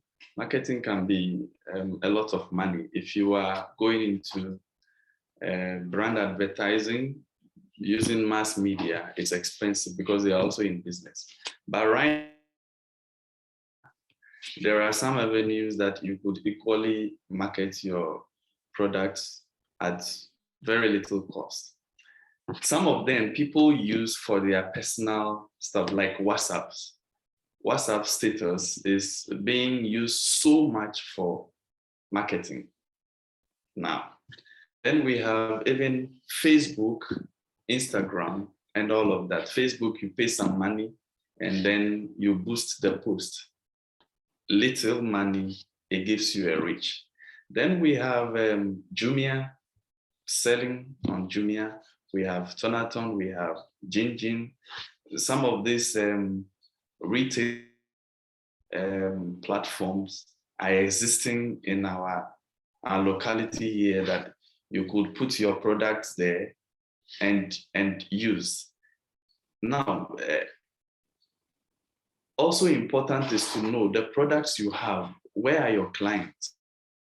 Your clients are on social media, but not on radio. No matter how much you spend advertising on radio, it won't give you the greatest return because your clients are not found there. So also you need to look at where are my clients found? The people who use my product, where are they found? And do direct response marketing, where you target people who have influence in your market circle, one-on-one, and they now go and also share words. It becomes, okay, you look at events happening and people also follow. One strategy is also to follow those who have very famous people. You go to their walls on social media and go and place your adverts there. People will see. And with time, consistency. So we have some of these online platforms that you could use to market your products here in Ghana. You don't have to use one. You pick a lot of them, and it's about reaching more people at a time. We are not where the platforms in China are, but we still have some around that you can actually use to do the marketing, and you will have to be vigorous with it consistently and push the products in the eyes of the people. I hope that helps.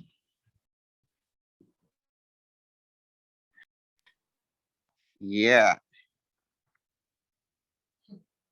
Okay. Thank you so much. I hope that helps.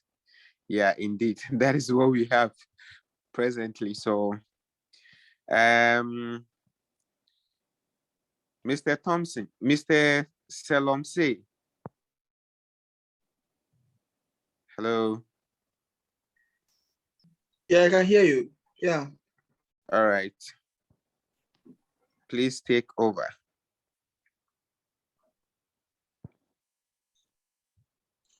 Well, Mr. Tay, we have a present for you for honoring our invitation and impacting our lives. So we have just this token for you. I hope my screen can be seen, right? Yes, I can see. Yes, I can see. Great. So we have this citation for you. So citation of honor presented to Mr. Bismarck Tay.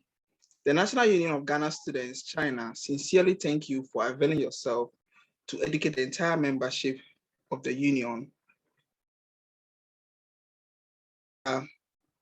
During the launch of our entrepreneurship clinic on business setup and development held on the 19th of February 2022, the event would not have been successful without your support.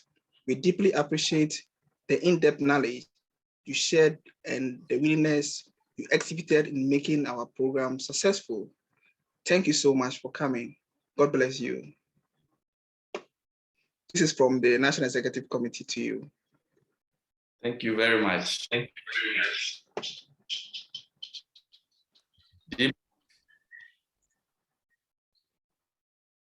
Okay, Manuel, you can take over.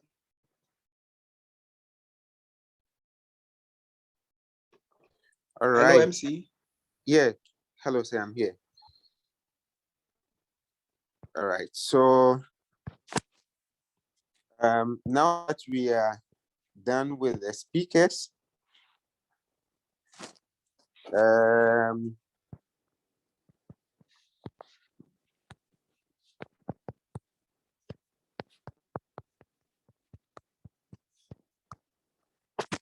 now that we are done with the speakers, we will begin with the applicants. So we will call our first team, that is Achievers. I don't know if Achievers are here. The team lead can share the screen.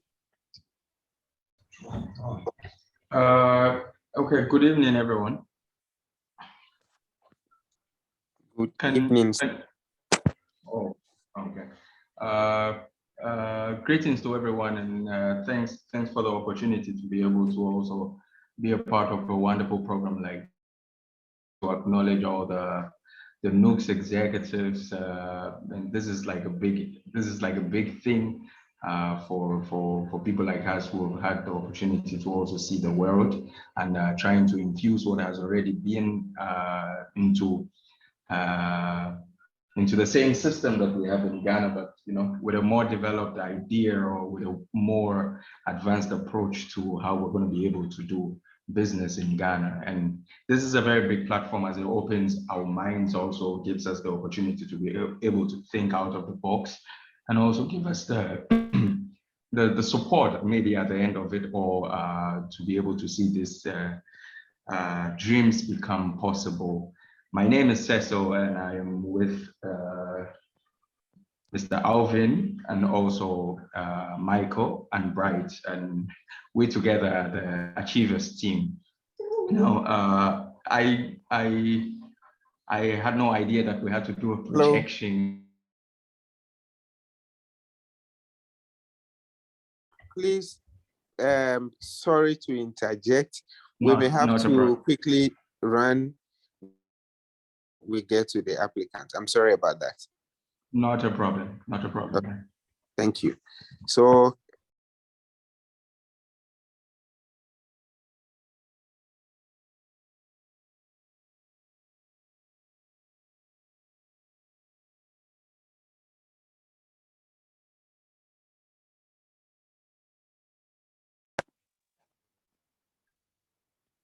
all right.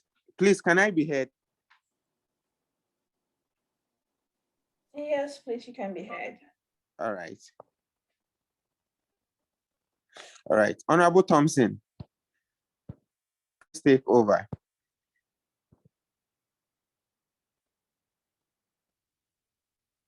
Hello. Yeah, thank you very much, Honorable Manuel. So this time, guys, we are very sorry. This time we have the representative from the embassy. In the name of Mr. John Boachi, the head of the Chancery, to launch today's program. With assistance from Honorable Salom, please, if you can help us do that. So, Mr. Boachi, please take over.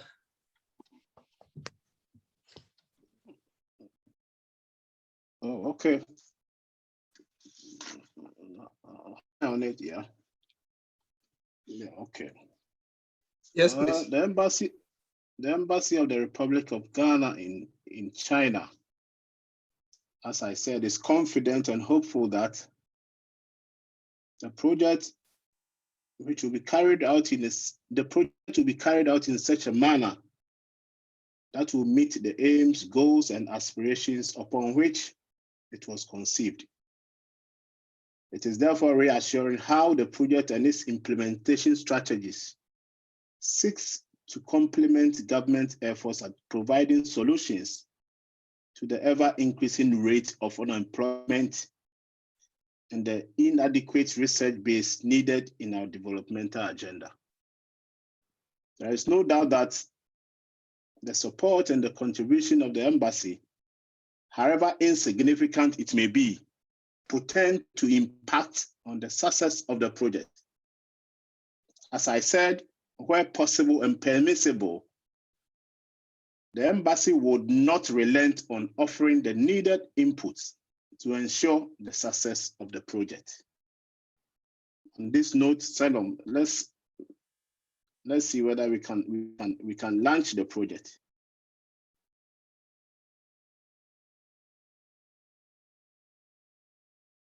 Hello.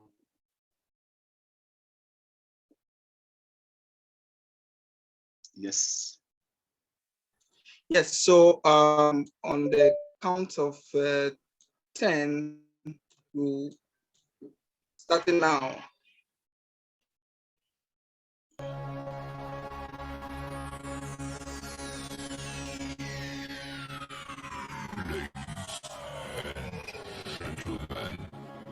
May I have your attention, please? The show starts in 10, 9, 8, 7, 6, 5, 4, 3, 2. Yes. I hereby declare the launch of this project, effective. The project, therefore, is being launched or is launched. Please. Thank you. Thank you.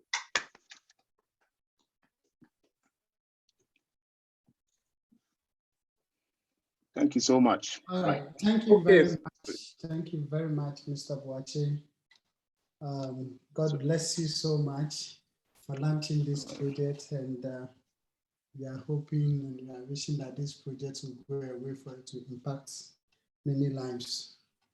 So without wasting much time, with every project we have the sponsors, which we are happy to have our embassy behind us to sponsor us.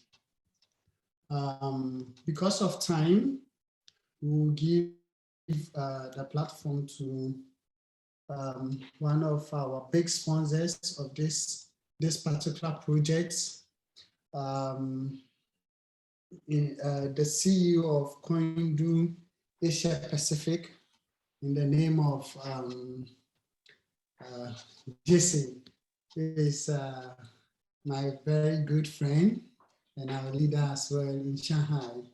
So, Mr. Jason, please, do you mind to say a word to us? And thank you and welcome. Sure, Tom. Thank you. It's my honor. We are so happy as a behalf of Coindu that Thompson invited us to be part of this program and sponsorship. We're very happy to be part of it, and I think what you guys are doing is very, very good. And I'd like to encourage you, all of you, that start is the half the battle, and you guys are doing really great things. Coindu is a manufacturing company. It is based in Portugal, and we have plants all over the world. And we have about 3,000 employees, and we do sewing covers. So we're manufacturing sewing covers for cars. Our main customers are like Audi and Volkswagens and Xiaopeng and Tesla and so on. So that's who I represent. I joined this company about 6 months ago. And so this is just a perfect initiative for us to support and be part of this great journey. And I look forward to your presentations and your ideas, and definitely will be honored to support you. Thank you. Thank you very much, Jason. Thank you so much, and God bless you. God bless you, Okay, Thompson. So this time I will hand over to Manuel. Thank you so much. All right. So, thank you, sponsors. Thank you, Mr. Jason. So, because of time, each team or each applicant have 5 minutes to present their ideas.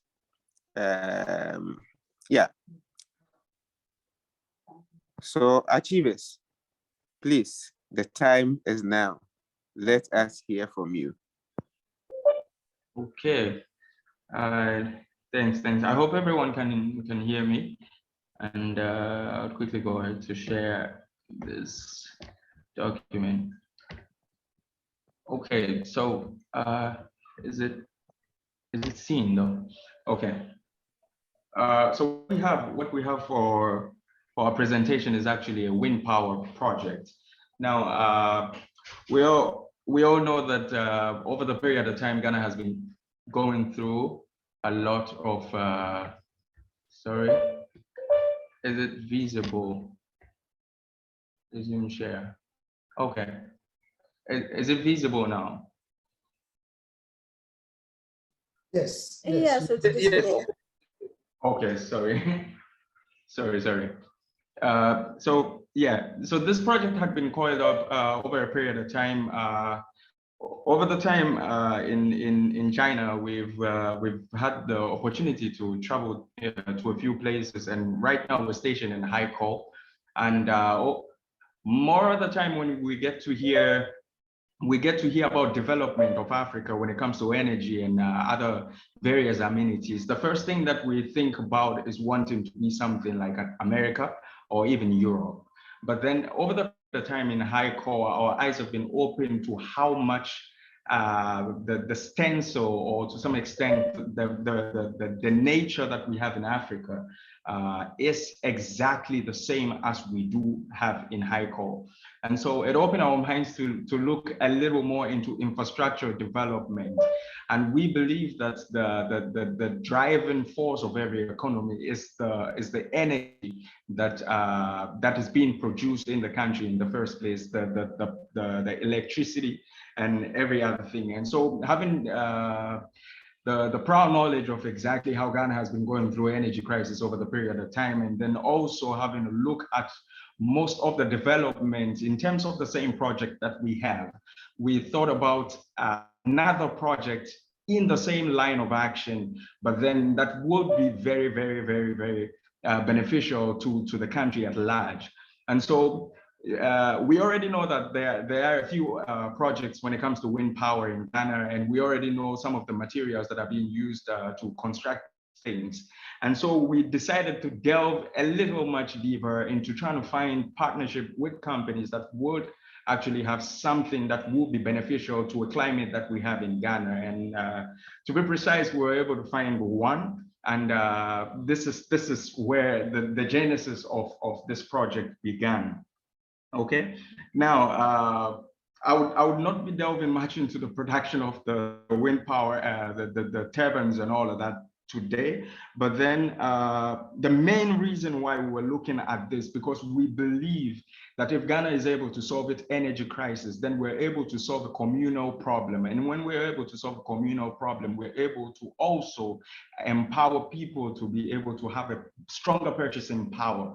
And then them having a stronger purchasing power means that they have to have a means from which their money is coming from, and which are the industries that we have in Ghana. And if every industry is struggling in terms of how they are going to survive them themselves as entities, then it means that it becomes a big limitation to how the country can be able to grow. So energy has been our force, and the desire for it is to see it actually manifest in the communal base, when the social amenities and every other stuff that we have in the country. The reason why we chose this point was not just to look at how it benefits, let's say, an industrial platform or manufacturing platform, but then we also looked at how it is beneficial to the basic home needs that we have right here in Haiko, and then also how it has actually proven to be very beneficial to the most basic person. And so that is why we. Oh, okay. 1 second, please. Let me get this started. Okay, so we actually looked at the most we actually looked at the most basic way that we can be able to deal with this, and then these are the factors that actually inspired what we have to give today. In terms of what we are hoping to get out of the project, we believe that what we have is something that is off the hook. We've seen the projects being done in East Africa, and having a first-hand, let's say, introduction to the projects from most of the let's say the big guys in the game, or the top shacks in the game, and also having our own basic background when it comes to engineering and also business planning and everything. We thought that by joining a project like this, we have to think more than what we would on the usual think about. Having a chance to also be in a program like this for some of my partners is the fact that we get a better direction onto how to solve the problems that we have identified. Although this is the project that we put for, we believe that with the success of this project, we actually open the door to other projects that we have on our table, which are also in turn towards the development of Ghana, not just on an individual basis, but then on a national basis. And given the time frame and all of that, we would want to, let's say, draw down the curtain on our presentation for now. And then over the period of time, we would elaborate and also go much deeper into what we have. But then what we have is what we are looking for Ghana to look like. And we believe that, having spent time over the period of time in this place, we've seen a template of what African development with the climate that we have, with the environment that we have, that if it's adopted, we will be able to see Ghana get onto the platform that we are hoping to see it when we talk about countries that are receiving much honors, as much as Rwanda and then other South African countries. Thank you very much.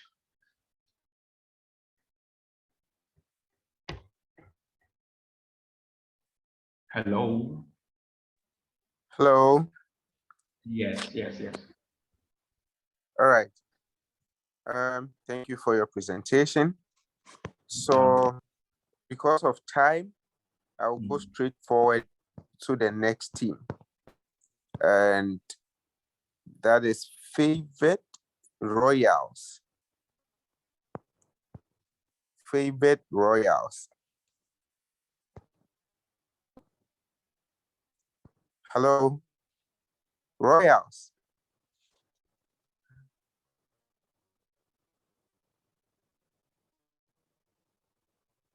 Hello.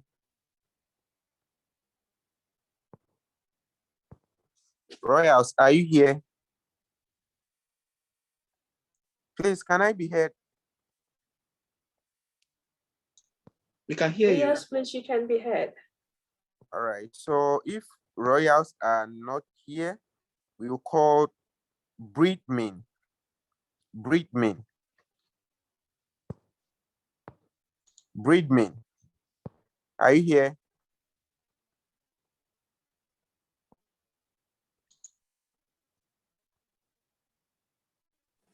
Yeah, hi, I'm here. All right. Please, just a minute, okay? A second. Right.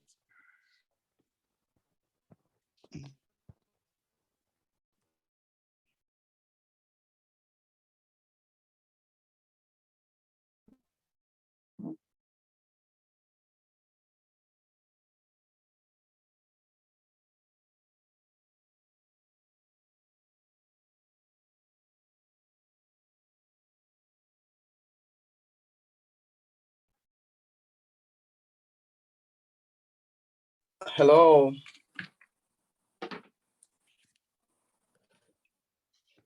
Hi, Hi. we can hear you. Yeah, Okay, we good. can hear you. Please, I have this a page that I'm gonna play. It is very short. And I'll just give an introduction, and after the page, it will be over. Okay, Breedman is trying to provide jobs to Ghanaians and beyond. There's this industry that I know from back home. We complain there's no job. We complain a lot because a lot of people have tried so many things, but yet still they are not getting the market. So because there is no market, then they come up with the idea like there is no job. So this is Breedman. We are going to connect people together and at the same time have this agri-tourist center where, because we have a global, like a centralized center location in Ghana, then we'll be feeding people. Because whilst we complain there is no job, other people or other countries are also complaining there is not enough stock. Okay, so before I say anything further, I'm gonna play the video shortly. Hello, I'm Jim Wilson. On behalf of Breedman, I'm privileged to introduce an opportunity.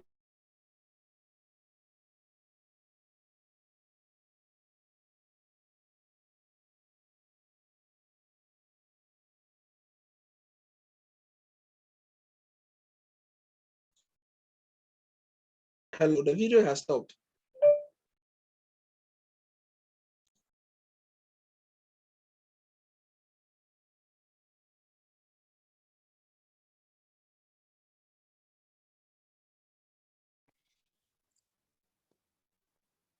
Yeah. Breedmin. Hello.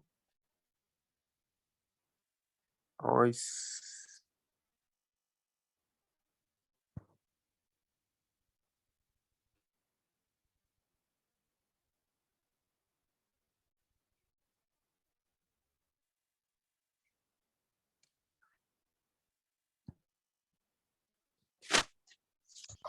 Breedman, are you here? He's not in a meeting. He has network issues. He's not in a meeting. All right. So, Isha Hope. Isha Hope. Yeah. All right. Good evening. Good evening. Please, I'm sorry, I can't turn on my video at the moment. Pardon me. Okay, so the name of my foundation is the Hope Foundation, and it aims to provide tertiary education to brilliant but needy students and orphans The target group is needy Ghanaian high school graduates with the potential, but then the only difficulty is financial difficulties. Like they don't have the financial means to further their education, but then they have the potential. And our vision is to end or reduce illiteracy rates in Ghana. So basically, what we expect from this project is to help us with the financial support and also to provide us with trainings on how to sustain the foundation. Thank you.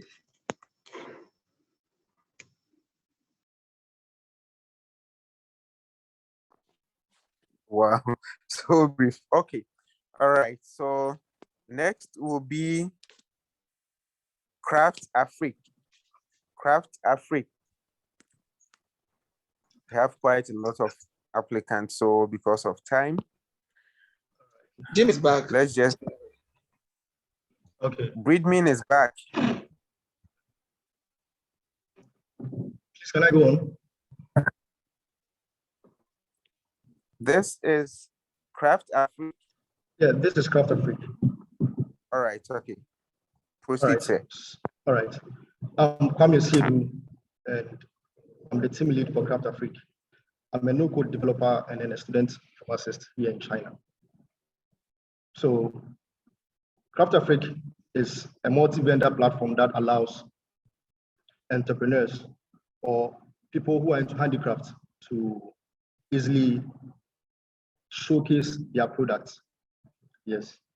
So we provide a platform for these crafters to be able to get or to be able to make sales to the outside world and also in Africa. We realized that the only period or the only we realized that the only period where people are able to get African crafts is when they come on tours in Africa or they come on travels. That's when they're able to get these African crafts, such as kente, ashwebi, and then masks, sculptures, and etc. So in 2008, Statistica.com said or made a research and then concluded that Africa contributed a sum of 13 billion US dollars to the global arts and crafts market. And then according to this same source, it says that Africa is predicted, it says this revenue is predicted to rise to 15 billion US dollars by the year 2023. So it means that there are a lot of interest in African crafts and products, but the only problem is the platform for entrepreneurs to showcase these handicrafts. That is why we are providing this platform for people or those who are into handicrafts to be able to sell their products. And we are targeting this SDG, the SDG 8, that is decent work and economic growth. Decent work and economic growth. Our target, the target goal, sorry, the target of this goal is the target 8.5, the target 8.6, and then the target 8.9. The target 8.5 says that by 2030, we want to achieve full and productive employment and decent work for all women and men, including young people and persons with disabilities, and equal pay for work of equal value. And then target 8.6 is that by 2020, substantially reduce the proportion of youth not in employment, education, or training. And then 8.9 says that by 2030, devise and implement policies to promote sustainable tourism that creates jobs and promotes local culture and products. Yes, so the purpose of this platform is to encourage our youth, especially in Africa, to enter into entrepreneurship by learning the crafts or the skill of producing handicrafts or African crafts, and thereby providing for themselves decent employment or decent work. So our target market or audience are those in people in Africa, and then especially those in the diaspora, because we realize that those in the diaspora are those that are very much interested in African arts and crafts. So some of the challenges and expectations. some of the challenges of this platform is with our logistics. We have problems with logistics. We are currently in touch with DHL, who helps us with our global logistics. And then another challenge is with our marketing platforms. And then how we would be able to sign people on this platform. We realize that we need a lot of resources to be able to reach these crafters. There are a lot of craft centers in Ghana. We have the Ibri Craft Center, the WB Du Bois Craft Center, and then in Nigeria, we have the Kaduna Art and Crafts, etc. Currently, our site is online as I speak to you now, and we have crafters here in Ghana and then some crafters in Nigeria who are signed up to the platform. So before I end this presentation, I would want to quickly show you this this picture or this statistics. I hope we can all see. This is the revenue as at 2029, 2020 in the industrial art and crafts. This is just in Ghana. So you realize that there's a lot of revenue coming in from the art and crafts industry. And if we are able to provide the avenue for crafters to showcase their products or to be able to provide that supply for these arts and crafts, there'll be a lot of demand and there'll be a lot of revenue trooping in, which would in turn give stable income and then stable job opportunities for young people here in Ghana. So quickly, I would want to show you, give you a sneak peek of how the platform looks like. This is how the platform looks like. This is Craft Africa. It is a minimalistic platform and it's an easy to use platform where people with the least education can easily go through and use them, can easily go through and use it. So thank you very much. This is Craft Africa, and thanks for the opportunity.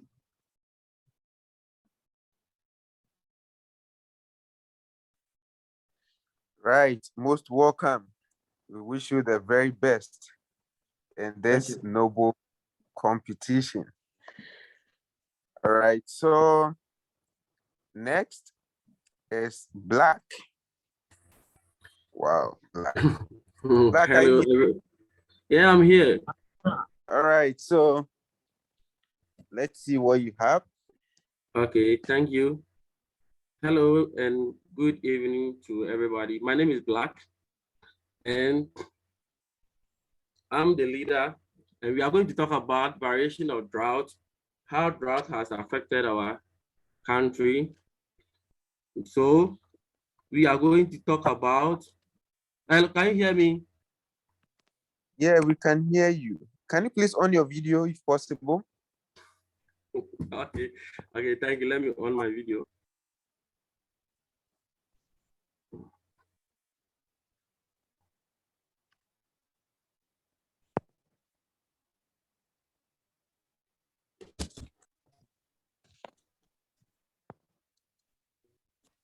Hello, is it okay? Hello? Yes, we is it can okay hear now? you. Sure. Okay, thank you.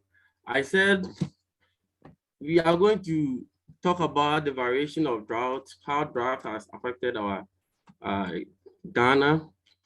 We are going to talk about drought risk to agriculture and livestock, drought and heat caused vegetation to weather aggravating western wildfires that destroy a record amount of land.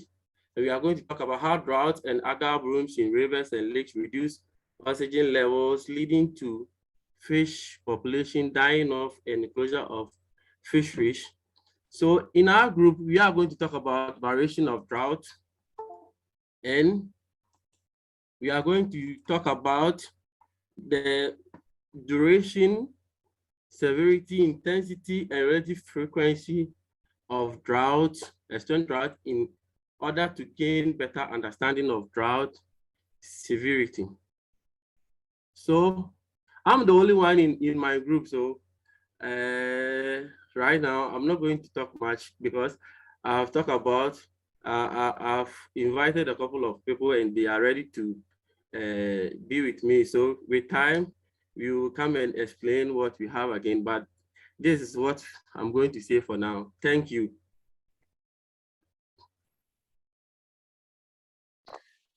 All right.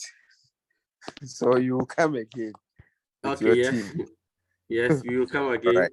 So we wish you and your team the very best. Thank you. In this edition. Right. So the mind paradigm. Please, if you are here, let us hear from you.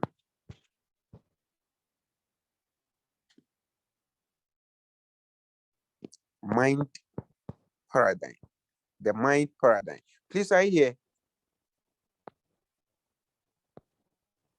Hello.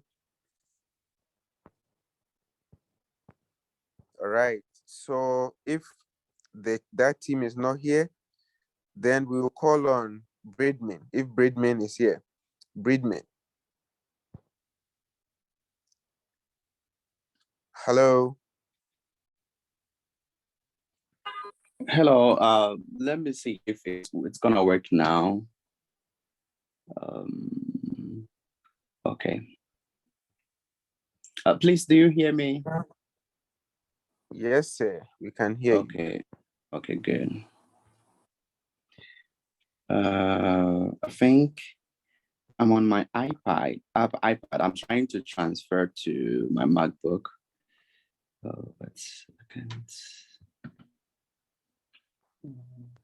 please, can you pass on to the next one whilst I use my MacBook? Okay. Unfortunately, it looks like the last person. Oh.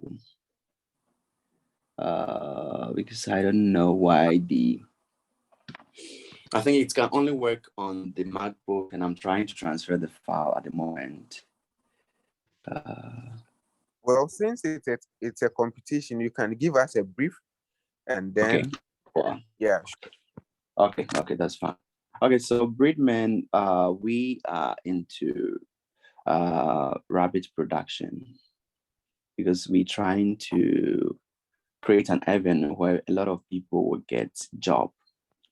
And getting the job, it means there should be a centralized network system so that we control, though we have our own production center. So we're gonna control every production, the type of feed. We make sure we follow the right principle because we have mentors, including the Pell Freeze in the United States, who is like the top leader in rabbit production there. They are with us. So they are gonna coach us. We set our firm, train people, and at the end of the day, we team up together with our centralized system and export product. And this is a very broad thing because we are the first to introduce the rabbit run house in the world. The run house is such that each run house with a division can contain like 10,000 rabbits. So if we have 20 at a site, it means we are heading towards more than 150,000 rabbits, close to 200,000. So we have worked out all the challenges in the industry because we've been into this field for more than 10 years. And we've solved all the problems. We sent all the drawings and everything, the details to the world leading bamboo designer. We call him Ibuku in Indonesia. So they went through everything. And with their help, they help us to make every plan. Like I wish I could show you, but so we have the run house set up, which Pell Freeze has also gone through it, and they said it's one of the best. Very soon we're gonna start this execution, and I hope that maybe the next time I'll seize the opportunity to show you how far and where we have gotten to. Thank you. All right. All right. So thank you. Bridman happens to be like the last person. Favored Royal, are you here? Favored Royals. Hi, I'm here. Sorry, I stepped away for a minute. My name Oh, is you are. yeah. My name is Okay. Esther. Can you hear me, please? Yes, we can. Yes, Can we you can on hear your you. appropriate? Let me just share a portion of my screen. All right, let's proceed.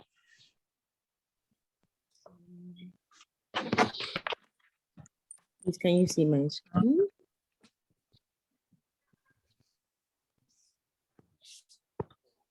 Please, can you see my screen? Yes, please. Okay, my name is Esther, and I'm with the Favored Royal Group.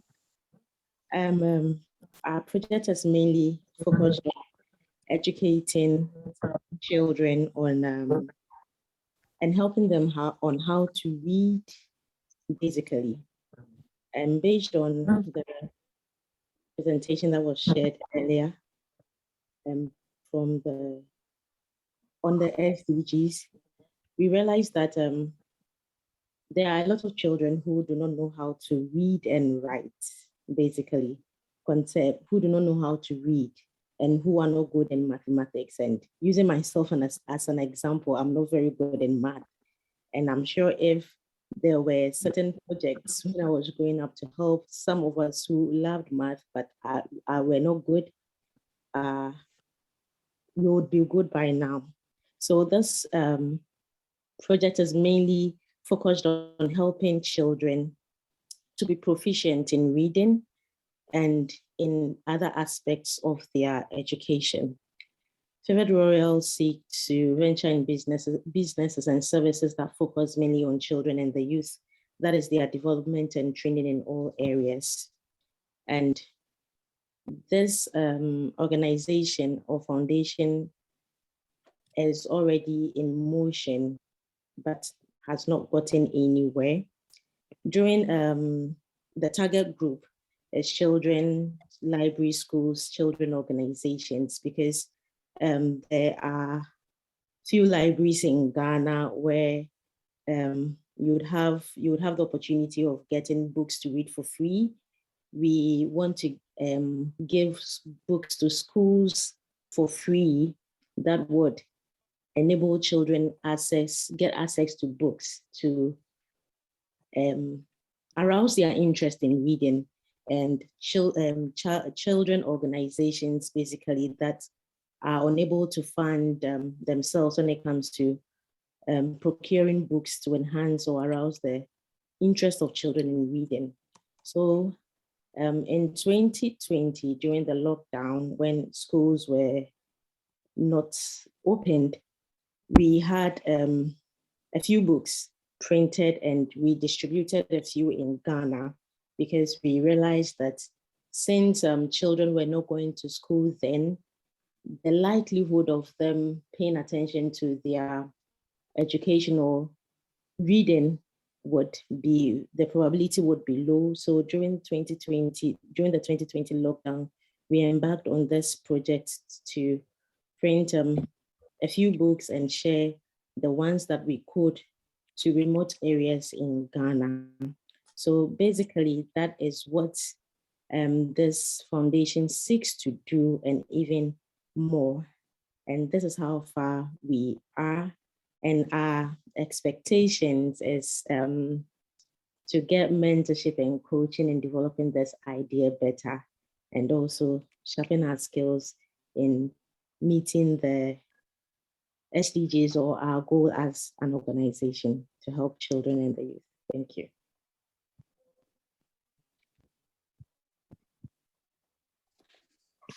All right. Thank you. And then we wish you the very best in this contest. All right. So on this note, there should be a last person. I don't know whether the person is here. That is the mind paradigm. Please, are you here? Hello. All right, so because of time, we would say a very big thank you to everyone for your time.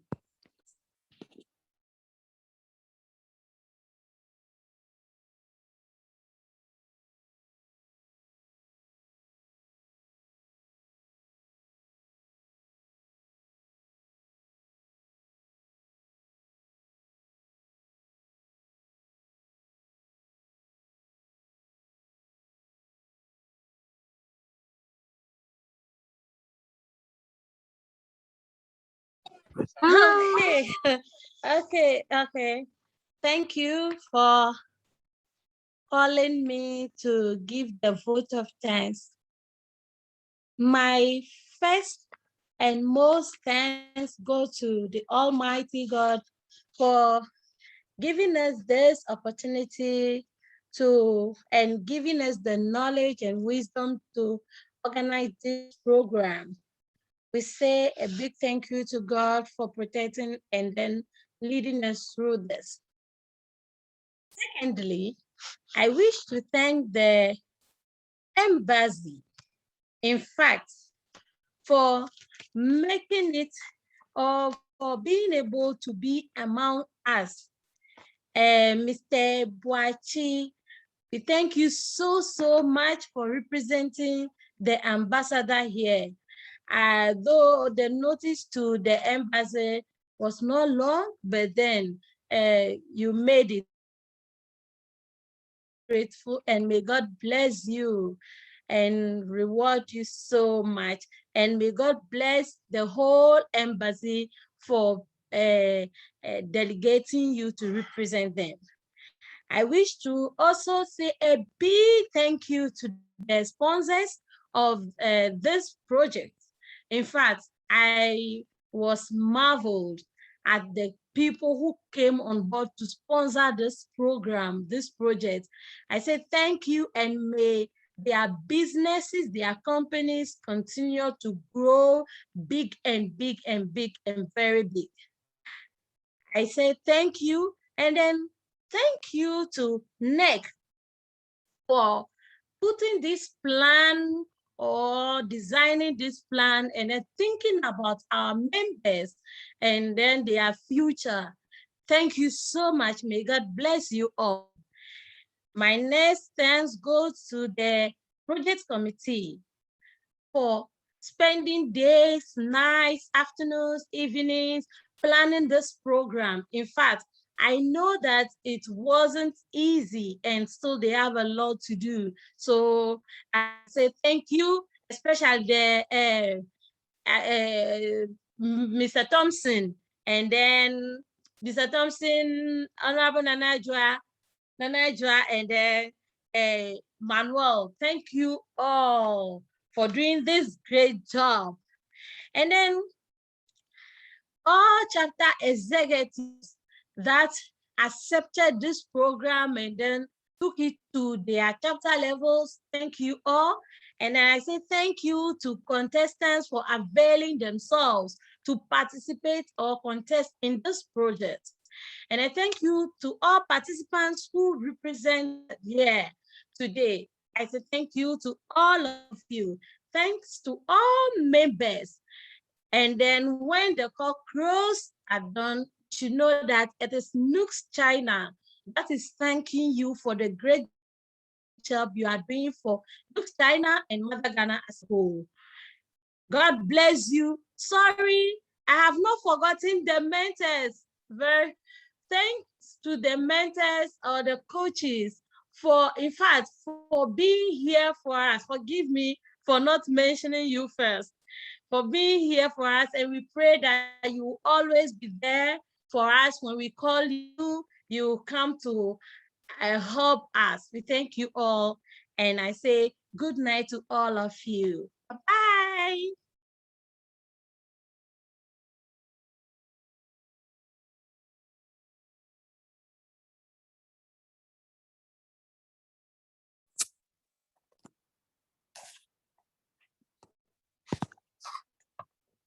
All right.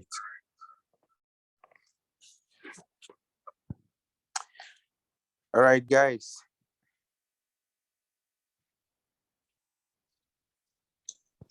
Okay. Okay. Thank you all for coming tonight. But before we leave, I would like to present something to our Vice President. He's been phenomenal in bringing this